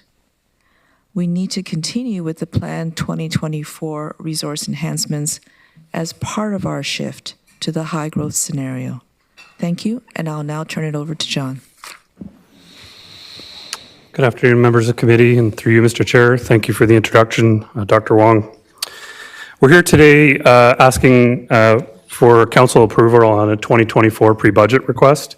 With me today in the audience is Deputy Chief Jim Topham and Acting Deputy Chief Mike Martin, who are two of my team members responsible for delivering services to our community. Also present today is Primary Care Paramedic Nick Disclouds, who is the president of QP Local 5191, which represents our paramedics and logistics staff. Next, oh, you're on the right slide, thank you. As Dr. Wong indicated in her introduction, paramedic services continues to be in a high growth scenario. Call volumes are continuing to increase, although thankfully not at the rates we experienced in 2022. However, as a reminder to committee, we did experience over an 11% increase in 911 call volume in 2022 when you compare it to 2021. And although we are not seeing the same double-digit increase yet for this year, we are still seeing an increase in call volume compared to 2022. And we continue to feel those pressures. It is important to highlight that despite the many pressures that impact resource availability and the stress that our staff are experiencing, we are seeing some improvement in the metrics. And this improvement is due to the previous commitments Council has made to support enhancements in line with the high growth scenario. I am pleased to share that we are seeing some slight improvement in things such as staff missing meal breaks, staff being forced to work end of shift overtime because they can't get off on time, and also seeing improvements in the metrics on code reds and code yellows, which is important to all of us. But however, by no means are we out of the woods. Next slide, please. Originally, these enhancements that we were asking for, the bulk of them, were part of our October 2023 enhancement plan. However, due to the 2023 budget process, they got pushed to January of 2024, which, because it triggers a new budget year, which is why I'm in front of you today. The key thing that there's a number of messages I'd like to deliver to committee today, and one of them is that we think it's fantastic that Council has previously invested in frontline paramedics. We know that that's critically important to our residents and to the visitors who come to the region of Waterloo, in that we can provide top quality paramedic care to those in need when they call 911. It's also important to recognize that as we increase the front line, we need to proportionally increase our back of house supports, those critical infrastructure supports designed to support paramedics so that they can do the work they do. So this pre-budget report for the January 2024 enhancement includes those requests. It includes ensuring that our quality assurance, education, and leadership teams are sufficiently resourced to support legislatively mandated risk management and quality assurance functions that protect our paramedics as they carry out our duties and protect the region as the licensed land ambulance service operator for this region. So our request to you today is for approval for the January 2024 service enhancements you see in the report. Next slide, please. We pulled a couple of slides from the mid-year performance report that you've already adopted in the consent agenda, and I pulled a couple of them just for purposes of this discussion today. The first one here is the actual and forecasted numbers of vehicle responses that we expect to see.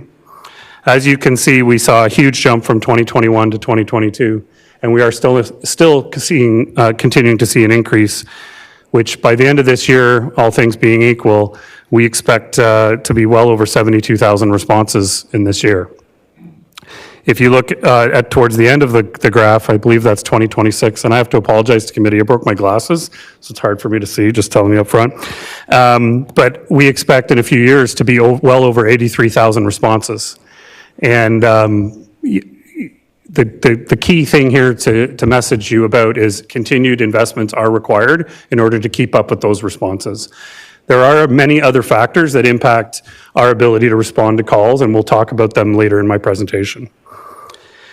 So we are still analyzing, and the other thing I'd like to say is we're still analyzing the data from July and August, but early indicators that are the kind of lull we experienced in the first 6 months of the year, we're not experiencing as much in the second 6 months in the year. That is not surprising to us, I will say that. We do see a summer increase in call volume due to various factors, and then as the weather changes in the fall and winter, we usually see another jump. Next slide, please. This slide demonstrates the unit utilization. The important thing here to see, and it's to celebrate because of council's support, is we have seen an improvement in our unit utilization. I will remind council that based on our master plan, the stated goal of unit utilization is to get us to a 35% number. Last year, we were at 48%, and this year, I'm reporting to you, we're at 44%. So we are seeing an improvement. And I think it's safe to say, if you spoke to my staff, they are starting to see anecdotally an improvement in their workday as a result. So that is great. We're really happy about that. And this is largely because of your supported enhancements over the last 15 months. Next slide, please. This shows the enhancements that previous councils and this council has reported or supported over the last number of years. In 2022, we added 2 units in July, 3 units in October, and then as recently as July of this year, we added 4 12-hour units, which we put into 2 24-hour units so that we had extra coverage overnight.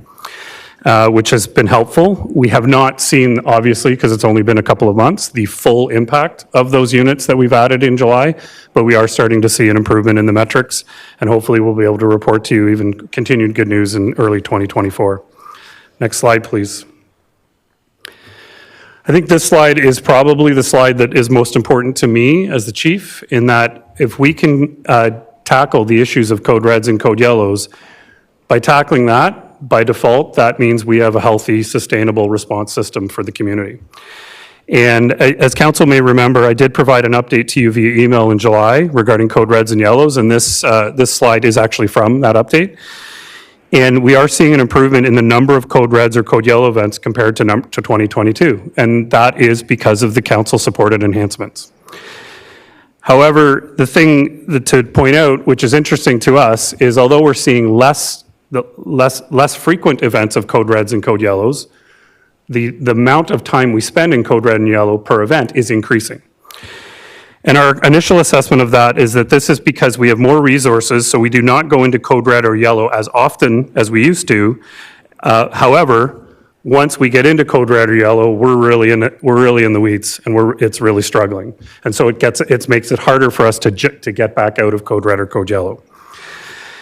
Those challenges, and there are a number of challenges that cause that, and those challenges include natural spikes in 911 call volume due to weather changes or other types of events, and also our hospitals partners struggling with patient volumes, which results in offload delays. And then additionally to that is downstaffing due to staff wellness concerns and our paramedics and staff needing their much deserved time off and so that they can recharge and be ready to respond the next time they're at work. Next slide, please. The master plan is a living document, and this is something that was imparted upon me by the corporate leadership team, in that we should be updating it on a regular basis as we deal with the factors as they change. And I would like to take a moment to acknowledge that part of our master plan update includes a comprehensive mental health strategy for our staff not just our paramedics, but all the staff that work in paramedic services. And we have a comprehensive mental health advisory committee, and I'd like to take a moment to acknowledge President Nick Clouds and his union executive on their leadership and collaboration in this work. This is an issue for our staff that requires support of all parts of our organization, and that includes our union. So thank you, Nick, for your leadership. I would also like to acknowledge Commissioner Kim Bellissimo and her team of Director Gita Sharma and managers Melissa Horn and Patty Boucher. Their expertise, input, and support for our mental health strategy is key in ensuring we implement the right mental health supports for our staff. The mental health strategy that we are implementing and asking for council to support today includes the implementation of a peer support team for paramedic services staff. As everyone here knows, on a daily basis, our staff are exposed to traumatic incidents. It's what they do every day. From the paramedic responding to the calls to the logistics staff putting an ambulance back together after serious calls to our support staff handling patient care documentation, all of this can have an impact on a person's mental health. And investing in staff well-being at the front end will result in cost savings on the back end. Next slide. Oh, you've jumped ahead on me, sorry. Can you go back a couple of slides? There we go, thank you. A properly supported peer support team is being implemented and will have a positive impact on the impact of this exposure to our staff. This support team needs proper expert level clinical support, and I'm pleased to announce today that we have selected the Breakwater Institute, a Cambridge mental health agency that specializes in first responder mental health and trauma, as our clinical consultant to help us onboard a peer support team. They're based out of Cambridge, as I said, and I'm confident that this partnership will only serve to positively impact the wellness and resiliency of our staff. If you look at the investment we're asking council to make specifically about the comprehensive mental health strategy, which is in the tune of about $500,000 a year, it is reasonable to ask, what's the return on investment in that investment? What's the return on investment? It is our assessment that it is reasonable to assume that a successful strategy will result in less absences from work due to mental health concerns. To give you a quick math, when we lose a paramedic for 6 months due to a mental health absence that's work-related, the calculation for that is the loss of earnings for that paramedic, a 20% cost on the WSIB administration costs, which is just the price of doing business. And then there's also backfill costs to replace that worker who can't be at work. So an example for a 6-month absence due to mental health is, depending on the worker, is somewhere between a cost to this region of $103,000 to $126,000 for 6 months absence. If our strategy prevents 5 staff from needing to be off for 6 months, the strategy pays for itself. And I think that's an important message to share with you all. By far, though, the most important factor to consider on this investment is that our staff deserve the support. Every day, they put themselves in harm's way. They deserve to be supported and prioritized when it comes to their well-being. Next slide, please.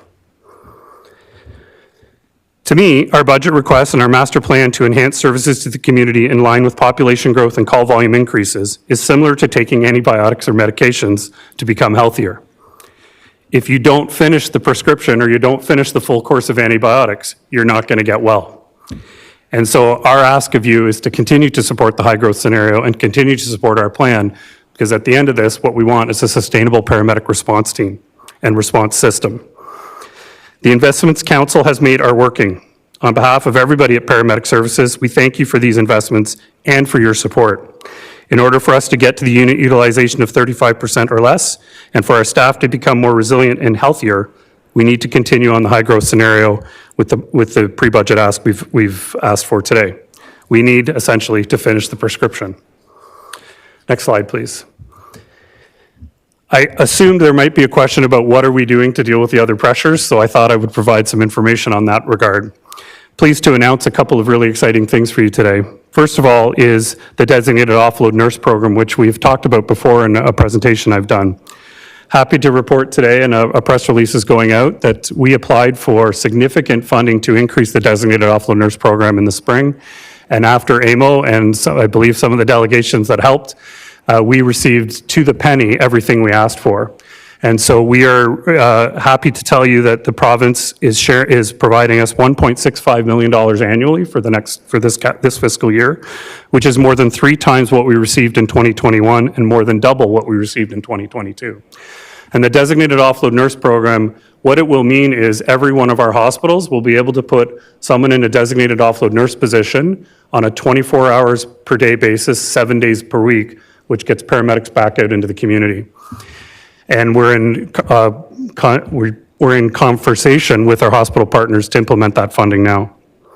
So that's pretty exciting. The other thing that I'm happy to share with you is a Fit to Sit program, which some have asked us about as well. This program is going to begin at all 3 emerges on September 15th. And this program, although it doesn't fix offload delays, what it does do is for our low acuity patients who can wait in the waiting room, is it'll speed up the processing time by which our paramedics can transfer care to the hospitals. And that will result in more time back into the system. The other thing I'm happy to tell you all about is that our community paramedicine funding has been extended to April 1st of 2026. Everything that I've heard from my colleagues in the province is that community paramedicine is here to stay, and we're excited about that. And that funding we know will be beneficial because community paramedicine is designed to implement upstream approaches to reduce the demand on 911 systems. And then we have our alternate destination initiatives. Another thing that we just recently received provincial approval for is we will be implementing probably in the next 6-7 months what we call a palliative care end-of-life patient direct-to-hospice transfer program.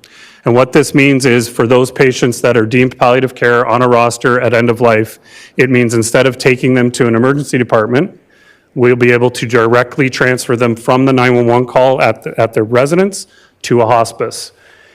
Although that's not a huge cohort of patients, and I'll say that to you, it's not going to fix offload delays. What it does do, it's a very patient-centered approach, and it will mean that the patients are going to the right care the first time instead of going to an emerge, and then emerge trying to figure out how to get them to a hospice. We're just going to take them right to the hospice. So we're very excited about that. And then the other work that we are partnered on is the Cambridge North Dumfries OHT CMAC mental health clinic that you heard about in the spring. And our understanding from our colleagues at the CND OHT is that they've applied for additional funding to open that CMAC clinic again. And once open, we are hoping to ask the province for approval to transfer patients directly to there instead of emerge. And then also the work that's being done, led by Public Health Director Rhonda Nichols, in supporting it in terms of the Waterloo Region Alternate Destination Clinic. And that project is designed to put community clinics, again, within the community, maybe 2 or 3, and we haven't come up on a final answer yet. But the goal is would allow paramedics and police to transfer patients directly to there for 911 addictions and mental health calls. So I share that with you because it's important to recognize that there's lots of other work going on and it's not just about asking for the pre-budget ask.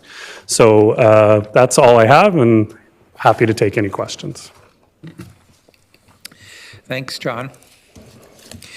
Councillor Fox. Thank you, and through the chair. Wow, what great news. We've been nagging about some of this stuff since birth. So thank you so much. This is great news. This is great jobs that you lobbied and it was taken by Chair Redmond and them to get to the higher levels. And well done. I want to applaud. Very well done. Yes, I want. Councillor Salonen. Well, also, I would like to applaud you guys, and I like that you had so many good news stories along with the ask. But in terms of the ask, I really think it is something that we around the Horseshoe need to seriously consider because, like you said, we need to support those who are out there supporting our community and providing a vital service. So I really appreciate the breakdown. It was very good. And certainly, I don't see anything in here that I can't wholeheartedly support. So I'm excited to put my support behind it. Thank you. Councillor Schatz. Thank you, and I particularly like your last slide, so thank you for including that. I do have a question, though, and just trying to put into context and hoping that I understand correctly. So what your ask is for the pre-budget is what we deferred from 2023. So do you have a sense of what these new great partnerships how that will affect your asks going forward, and what we're going to look at for the 2024 budget over and above your pre-budget approval. Through you, Mr. Chair, thank you for the question. I'll try and give you an answer. So a couple things to say. First of all, the master plan high growth scenario for adding frontline resources, although offload delays and other system pressures are a factor, they are not the driving factor for asking for it. The driving factor is the increase in population growth that we know is coming and we're already experiencing, and the increase in demand at the 911 level. We can't, at the end of the day, people are on offload delay because they called 911 to begin with. And so it's those 911 calls that are driving our pre-budget ask and any future budget asks. I will say that through our analysis of the data that although we, knock on wood, have not experienced the same increase in call volume that we did experience in 2022 of 11%, it is still an increase in call volume that is over what the original master plan considered. And one of the things we did really diligently in the last couple of months is to look into the master plan and go, okay, where do we need some tweaking here? And so that ask is in front of you today. It doesn't fully answer your question. I will also say if we could solve offload delays, perhaps our request would be different. But as everybody knows, offload delay is a 30-year-old problem, and it's not going to get fixed in the next year, although we are seeing some improvement. I was hoping overnight, but... Yeah, I would love that too. Thank you. Councillor Craig? Oh, thank you, Mr. Chair. I really appreciate the report and the good news. And I was going to suggest the offload delay was 20 years, but you say 30, which I will buy into. I guess in one of the charts, I did see response times, and I think I brought that up with you before. Response times in terms of the three major communities for Cambridge are slower than the other two. That has been historic, and I'm wondering why that is and what plans there are to ameliorate this particular situation. We have a lot of people my age in Cambridge, okay? Through you, Mr. Chair, and thank you for your question, Councillor Craig. So a couple things regarding the Cambridge community. One, yes, we do have an aging population as we do in other centres, and we do know that an aging population does drive 911 call volume. It's one of the factors for sure. As people may or may not know, we have two reporting centres that our paramedics report to and start their workday. One is in Cambridge on Maple Grove, and the other is at the Wilmot and Waterloo border. And we are looking at an expansion in the Cambridge area to add resources, and depending on what gets approved today by council, then that's where I hand it over to Acting Deputy Chief Martin and his team to decide where those enhancements need to go. The other piece that is a challenge for the Cambridge community is that, and challenge is probably the wrong word, but is that the call demand in the Cambridge community is also another driver of increasing response times. That the mid-year performance report is where you're getting that chart from regarding response times. And we are seeing an improvement overall in our response times, although not at the rate we would like, I'd submit to you. And I do think that if we can continue to work with our hospital partners to address offload delays and also look at some upstream solutions to divert unnecessary 911 calls away from our plates, then we will start to see even further improvement, and that would include the Cambridge area.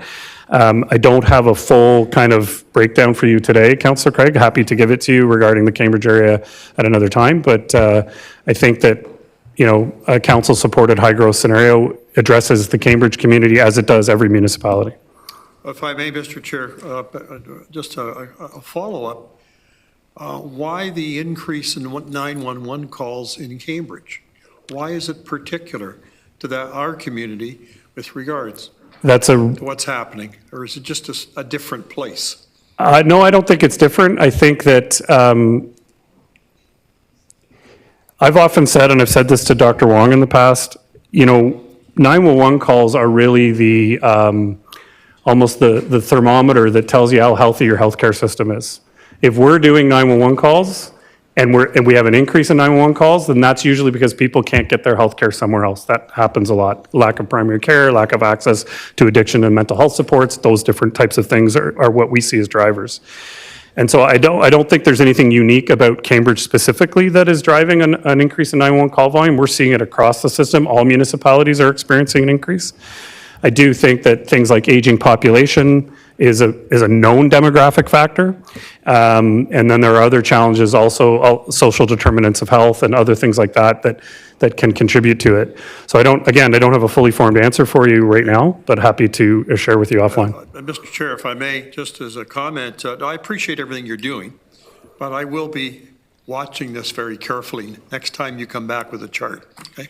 Thank you. Thank you. Okay, I don't see any other questions.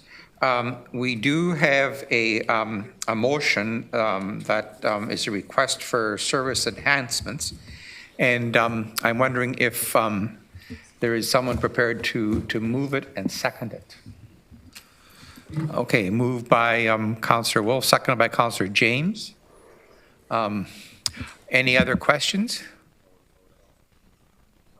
All use your buttons to vote yes or no. I'm sorry. I don't have access to these guys. My vote is yes. You're in favor. Yes. Good for you. That's carried. Thank you. On to item 8.1.4, the amendments to the Code of Use bylaw. Fawzia Bog, the Director of Equity, Diversion, and Inclusion, is going to present this. Welcome, Fawzia.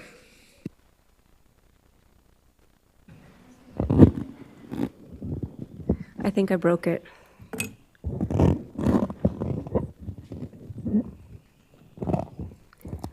Good afternoon, members of Regional Council. My name is Fawzia Beg, and I'm the Director of Equity, Diversity, and Inclusion at the Region of Waterloo. I will be joined by Richard Brooks, Senior Solicitor, I believe.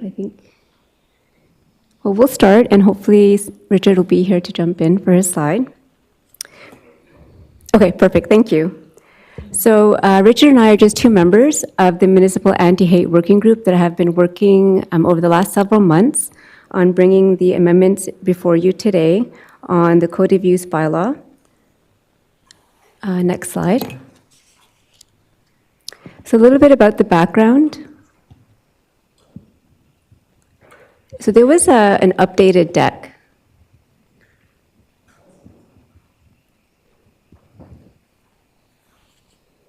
Sorry. I'll continue in the interest of time, and I think we'll probably get those slides up shortly. So a little bit of background. In October 2021, the Coalition of Muslim Women from Kitchener-Waterloo presented to Regional Council on Islamophobia in Canada and recommendations on a municipal action plan to address Islamophobia in Waterloo region. Thank you. Upon Council's direction, staff reviewed the recommendations addressed to municipalities and met with representatives from CMW and the Muslim Women of Cambridge and brought recommendations for an implementation plan to Council on March 2022, which Council approved. The report included the following actions: collaborate on the development of a region-wide coordinated approach to counter Islamophobia, commit to recognizing January 29th, the National Day of Remembrance of the Quebec City Mosque attack and action against Islamophobia, implement an anti-Islamophobia training for regional staff, consider amendments to its Code of Use bylaw 13-050, which is the report here today, and engage area municipalities to consider similar opportunities for local bylaw review and coordinated enforcement, and provide financial support for CMW's anti-hate system. So again, today's report addresses the action to consider amendments to the region's Code of Use bylaw. Next slide. With respect to the recommendation made by CMW, specifically on the bylaw amendments and consistent with Council-approved action plan, staff took the following action. An anti-hate municipal working group was formed consisting of members from the region's Reconciliation, Equity, Diversity, and Inclusion team, Planning, Development, and Legislative Services legal team, area municipal equity, diversity, and inclusion teams from Kitchener, Waterloo, and Cambridge, Woolwich Township, and the Coalition of Muslim Women. As a working group, we discussed the process for a coordinated approach to counter hate and racism, including the recommendation for amendment to Regional Code of Use Bylaw 13-050. We collaborated and provided input into the proposed amendments to the Code of Use Bylaw, developed a plan and process to update applicable area municipal policies and bylaws in alignment with the Code of Use Bylaw, if approved today, and provided updates back to area municipalities and relevant stakeholders and community groups on the plans in progress. Next slide. Regional Council has continued to recognize and acknowledge the importance of this work and the ongoing need to address and act against hate and racism in this community. On May 24, 2023, Regional Council passed the following motion opposing hate and prejudice in all its form. The motion is on the slide. The proposed bylaw amendment is directly in line with this motion and a huge step forward in the journey towards anti-hate, anti-racism, and human rights for all, as it addresses harassment based on grounds protected under the Ontario Rights Human Code in regionally owned spaces and services. I'm going to turn it over to Richard, perfect, who will talk to you a little bit about the language of the code and the changes. Next slide. Thank you. So, as members of this committee know, we have the Code of Use bylaw for the region of Waterloo, and that regulates conduct on premises owned or occupied by the region. And as part of that bylaw, we have a shopping list of certain prohibited activities, consuming alcohol, et cetera. And what we've done as part of this working group is we've created an amendment, and we've based it on the City of Edmonton's wording. And that amendment to the Code of Use bylaw will add to the shopping list of prohibited activities one that prohibits harassment that is based on and includes discriminatory behavior, whether it's discrimination based on race, religion, and so on. And the tools that we have under the Code of Use bylaw is either to issue a trespass notice, which allows us to require the person to leave the regional premises, and or we have the ability to issue offense notices to the violator. And we have, in that regard, the ability to write provincial offenses notices with a set fine of $200. And if it was a serious matter, then we don't have to do it by a provincial offense notice. We can do it by what's called a Part 3, and that we have the limit then at the court's discretion to go up to as much as $5,000 upon a conviction. Of course, everyone has the right to have a trial. So that's just the lay of the land in regard to the potential amendment to the Code of Use bylaw, and the exact wording is set out in the report. Thanks, Richard. Next slide. Perfect. So we've continued to hear from diverse community groups through ongoing conversations and engagements how important it is to be proactive to combat hate and racism in this region, and that we need to work together towards this. These conversations started as early as vaccine rollout, and the message continued to be reinforced through the Community Safety Wellbeing Plan community conversations and engagements, which is why it's not surprising that anti-hate and anti-racism, along with anti-oppression, form a core pillar embedded in the Community Safety Wellbeing Plan. As part of the Upstream Fund, which was rolled out under the Community Safety Wellbeing Plan, CMW continues to receive support for the anti-hate system and other activities addressing hate, racism, Islamophobia, and belongingness. Most recently, on August 8, conversations continued at the Community Safety Wellbeing Plan Symposium, where community leaders and partners discussed the bylaw amendment and its importance in combating hate. Highlights from that discussion relevant in today's proposal include understanding the connection between hate and safe spaces, which directly ties to the Code of Use bylaw under consideration today. The importance of defining hate and bridging the gap between speech and hate crime. This is also related to the expanded definitions of prohibited activities and communication that was part of Richard's update. The importance of training staff and bystanders to react and respond effectively. This will be part of the next steps and will continue to work with CMW, the Municipal Anti-Hate Working Group, staff, and other community groups and organizations to ensure that this is done appropriately and collaboratively. So in short, today's proposed bylaw amendment is consistent with feedback on how to move anti-hate and anti-racism forward in this community. Next slide. So if approved today, the amended bylaw would become effective on January 1st, 2024. Next steps would include developing a training communication plan, starting with bylaw and security staff.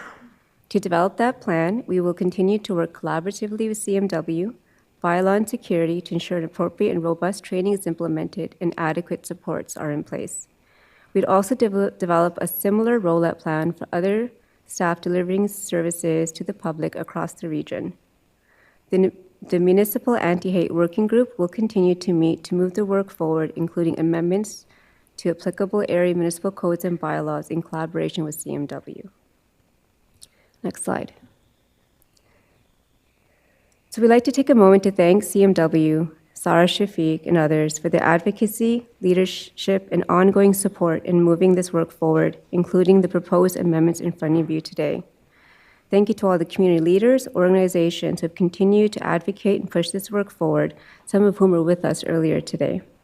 We are grateful for the ongoing relationships and collaborations that have formed over these shared goals and vision for a safe and well Waterloo region. Thank you.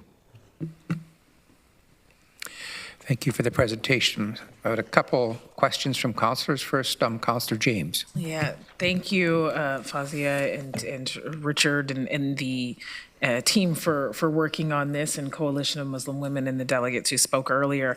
I do, the thought was raised and posed to me a question earlier today, and I just want to be very clear. There's been a little bit of conversation with legal about this. I'm wondering, in light of the conversation that was had about homelessness and racialized and equity-seeking groups, if it is possible to amend one of the parameters under harass to include socioeconomic in there. I know there's a lot of legal kind of frameworks around this in the language, but just something that it is broad, but again, maybe a little bit of protection for those who are unhoused within our community. Through you, Mr. Chair. Councillor James, so we had a chance to look into this earlier. Richard and I had a chance to discuss this as well. We don't see any legal issues with including socioeconomic status or housing status, to be even more direct. The language in the bylaw that's proposed already goes beyond the Human Rights Code and includes, other factors. We don't see any real issues with adding this to the list. It would just be more precise in terms of what the region's hoping to achieve with this objective. So no legal roadblocks that we can see. Okay, so I would like to propose that. I know clerks, I don't know what the process is, but to amend the bylaw to include socioeconomic. Do the clerks have to provide us with a sentence or two of what the intent would be, so we're all clear on what we're voting on? I see Julie's head shaking. Yeah, maybe. And you'll second that? Okay. So I think before we vote on it, though, we'll see what, okay.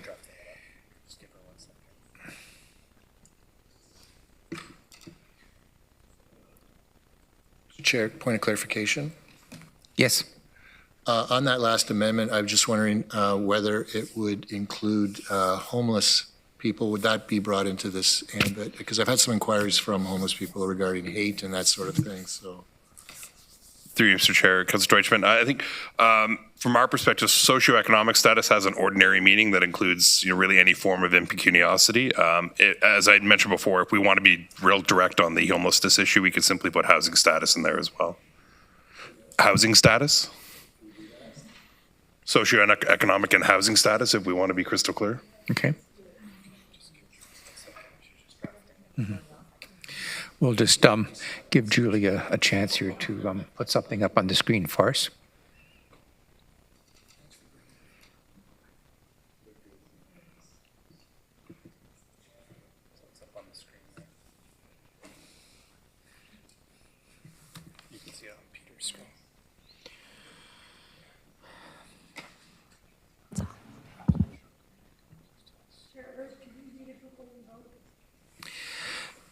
Is that meeting your expectations, Councillors? Yeah, that is beautiful. Thank you. Oh, I'm sorry. So I'm going to read the amendment would be that the Regional Municipality of Waterloo amend the proposed bylaw to include socioeconomic and housing status. Okay. So it's been moved by Councillor James, seconded by Councillor Solomon. So let's first vote on the amendment. All those in favor? Need our buttons.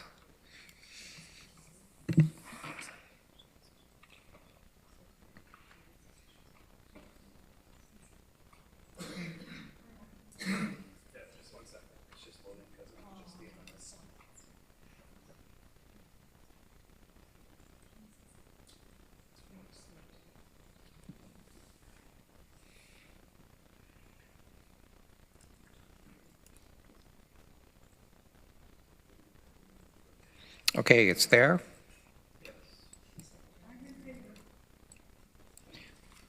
You're in favor? Yes. Councillor Craig's in favor? Carried. Thank you. Okay, now back to the main motion. I need a mover and a seconder for that. Moved by Councillor Foxton. I'm sorry. Sorry, go ahead. Oh, yes, I'm sorry. I see that here. That's go ahead. Okay. Thank you. Thank you very much, Fazia, for the work that you and your group have done. I just had a question of clarification on the anti-hate working group and the membership in it. Did I hear correctly that you said it was Kitchener, Waterloo, Cambridge, and Woolwich had representation? Woolwich Township, Jeff Smith from Woolwich Township was there, and I'm committed to take the information back to the other area municipalities in the rural communities.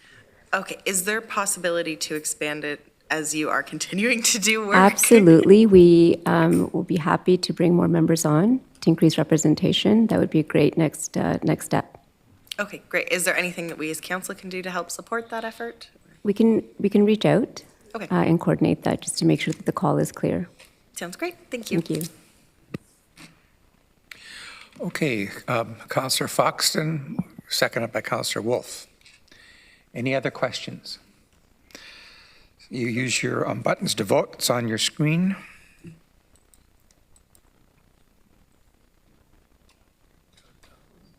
Chantel's in favor? Yes. That's carried. Thank you.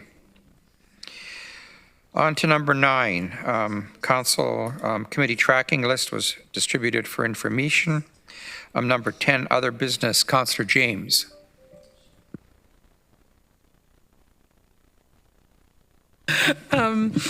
Okay, hold on. I wasn't prepared right now, but thank you through you, Chair Erb. I just wanted to, I think there's been a very fruitful discussion today about anti-hate, anti-racism, equity, diversity, and inclusion regarding all, varying sectors and groups within our community. And I just wanted to also kind of add to the conversation. I was at a conference in Ottawa in August with 45 Black parliamentarians discussing issues that various communities across Canada are facing in regards to systemic racism, anti-Black racism, and hate. And wanted to just kind of provide council with an update with that, as well as the public, because it was a very good meeting across all party lines that came together to discuss things like housing, healthcare, even intimate partner violence. And the realities are that there are many communities, and we came together to discuss that. We had a press release, and just want to confirm and reaffirm that all levels of government are very much aware of the issues facing communities, especially those from racialized Black equity-seeking groups. So just an update, as I was advocating for municipalities while I was there, in terms of support and resources from kind of this perspective. Thank you. Thank you. Any other business?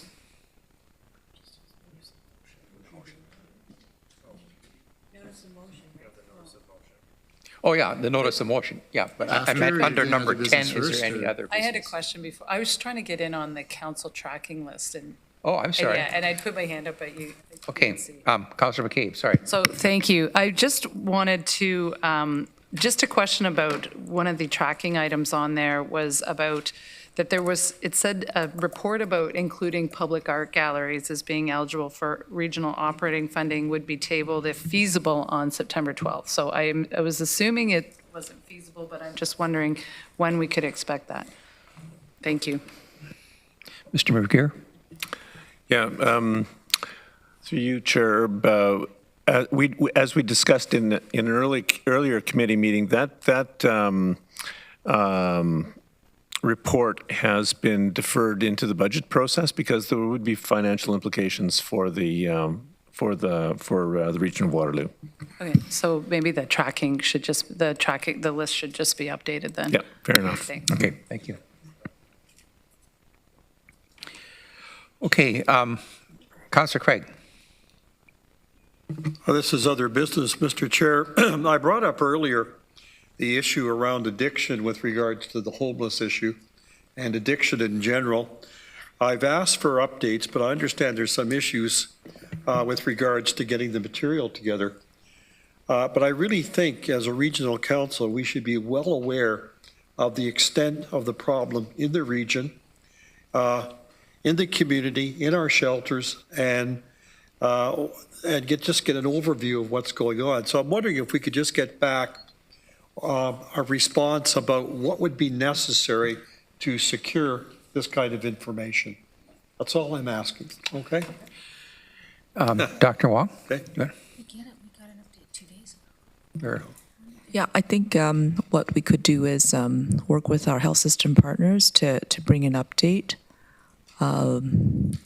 for perhaps as a part of a future update on the planned and chronic homelessness about the mental health and addictions needs of that population and what services they're able to provide.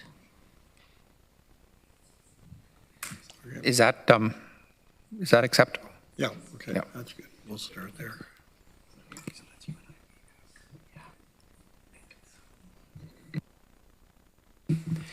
All right, so we have a hard stop at 4 o'clock for a 20-minute break. And I'm wondering, it's 10 to 4 now.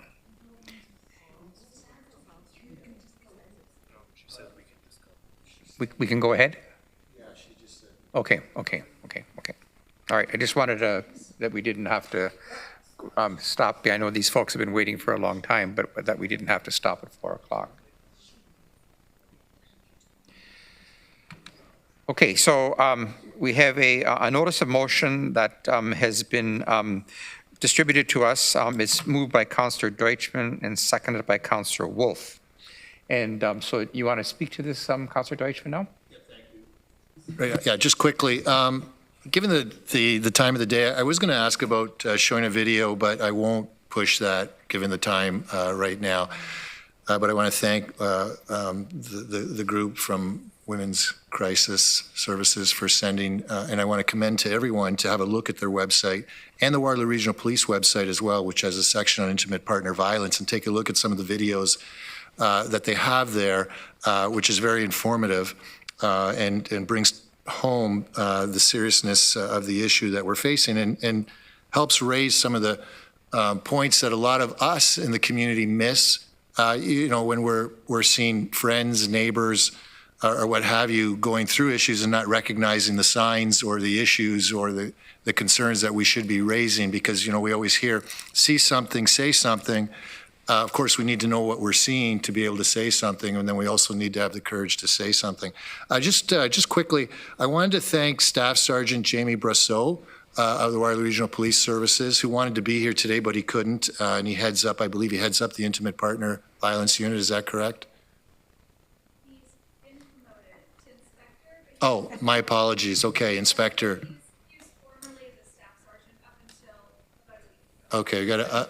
All right, I was looking at a May 2023, so things are happening fast. Okay, but I did have conversations with them, and this issue came to my attention when I noticed that Mayor Olivia Chow, one of the first things that she did as mayor was pass this very resolution, and so it got me thinking. And then I recall, I also want to commend Chief Crowell, who, whenever he comes to council, reemphasizes and restates that this is a prominent issue in the community, and sometimes we don't realize how extensive and pervasive it is. So I'm appreciative, even more appreciative of the fact that he has come here often and raised concern about it. And I was stunned by how extensive and pervasive this issue is, the resources necessary to deal with it, social services, policing, significant personal costs, physical and emotional.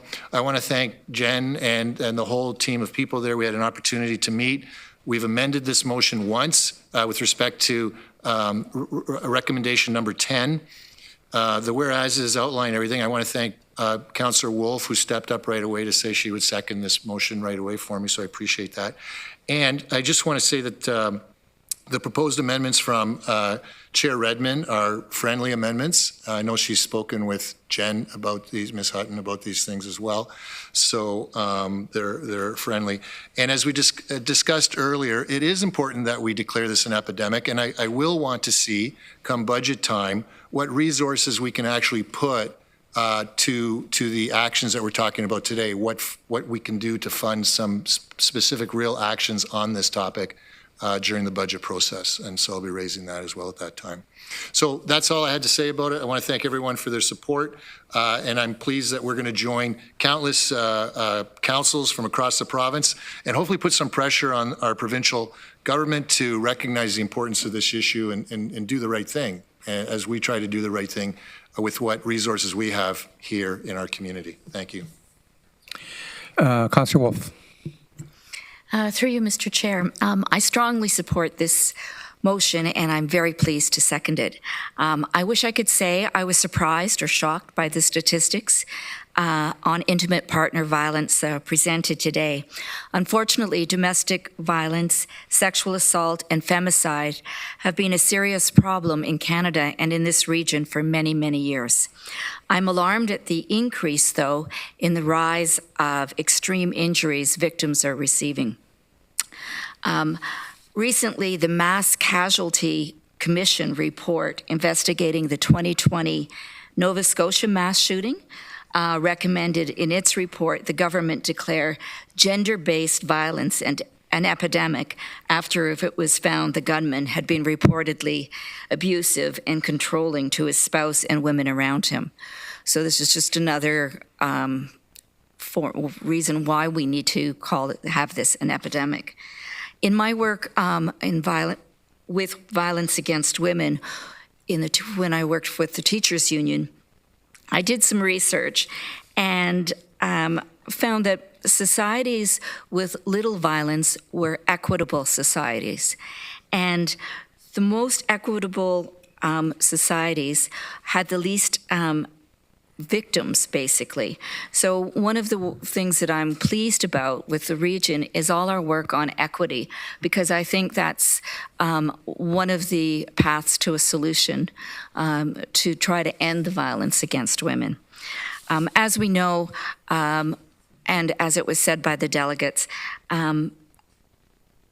the incidents of violence are extremely underreported, and this violence actually thrives in the silence. Recently, campaigns like She Is Your Neighbor and No Means No have helped to make people more aware of this serious problem. Declaring intimate partner violence an epidemic is another tool in increasing this awareness, and if we do not name the problem, it will not begin to be solved. And I urge Council, and I'm sure we'll have full support for this motion. Thank you. I think we're going to put up the two amendments on the screen, and I will read those. And did you want to speak to this? I'm happy to move them if someone will second them. Moved by Chair Redmond, seconded by Councillor McCabe. All those in favor? If I could sorry, I guess I should be reading this first for the benefit of Councillor Hunick. If I could just quickly comment on Councillor Deutschman's, this came out of a conversation with Jen Hutton as well as Paula Whitlow from our Ready team. So I didn't come up with this in isolation, but I think it really addresses one other aspect that's very important in this conversation.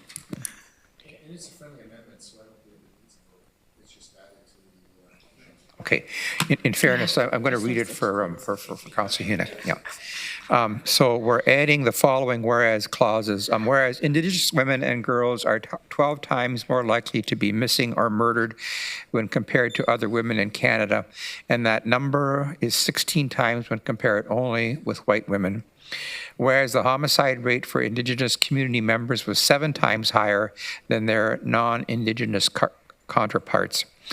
And add the following to the resolution, that Waterloo Regional Council declares that intimate partner violence and violence against Indigenous women, girls, and 2S LGBTQIA is an epidemic, that the province of Ontario be requested to declare that intimate partner violence and violence against Indigenous women, girls, and 2S LGBTQIA is an epidemic. So, pardon? So this amendment is now part of the main motion, and we can vote on the main motion.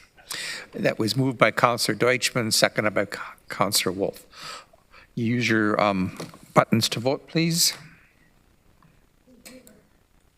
And Councillor Hunick says in favor. Councillor Craig's in favor.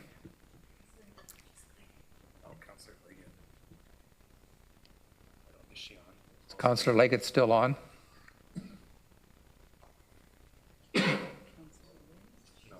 No, okay. Carried. Thank you. Thank you for, that was a long half hour. I'm sorry. So, thank you for all the work that you have done to advance this, and thank you for being here. Is there any other business?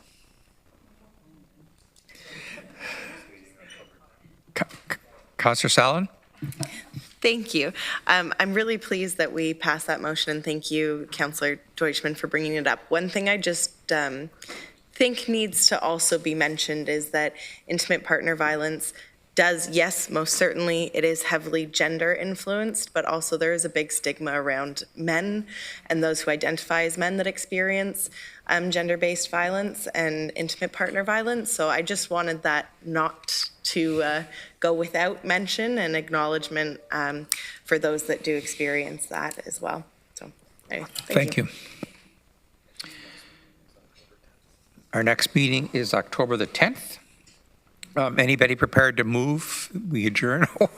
Councillor Fox and Councillor James. All those in favor, find the button.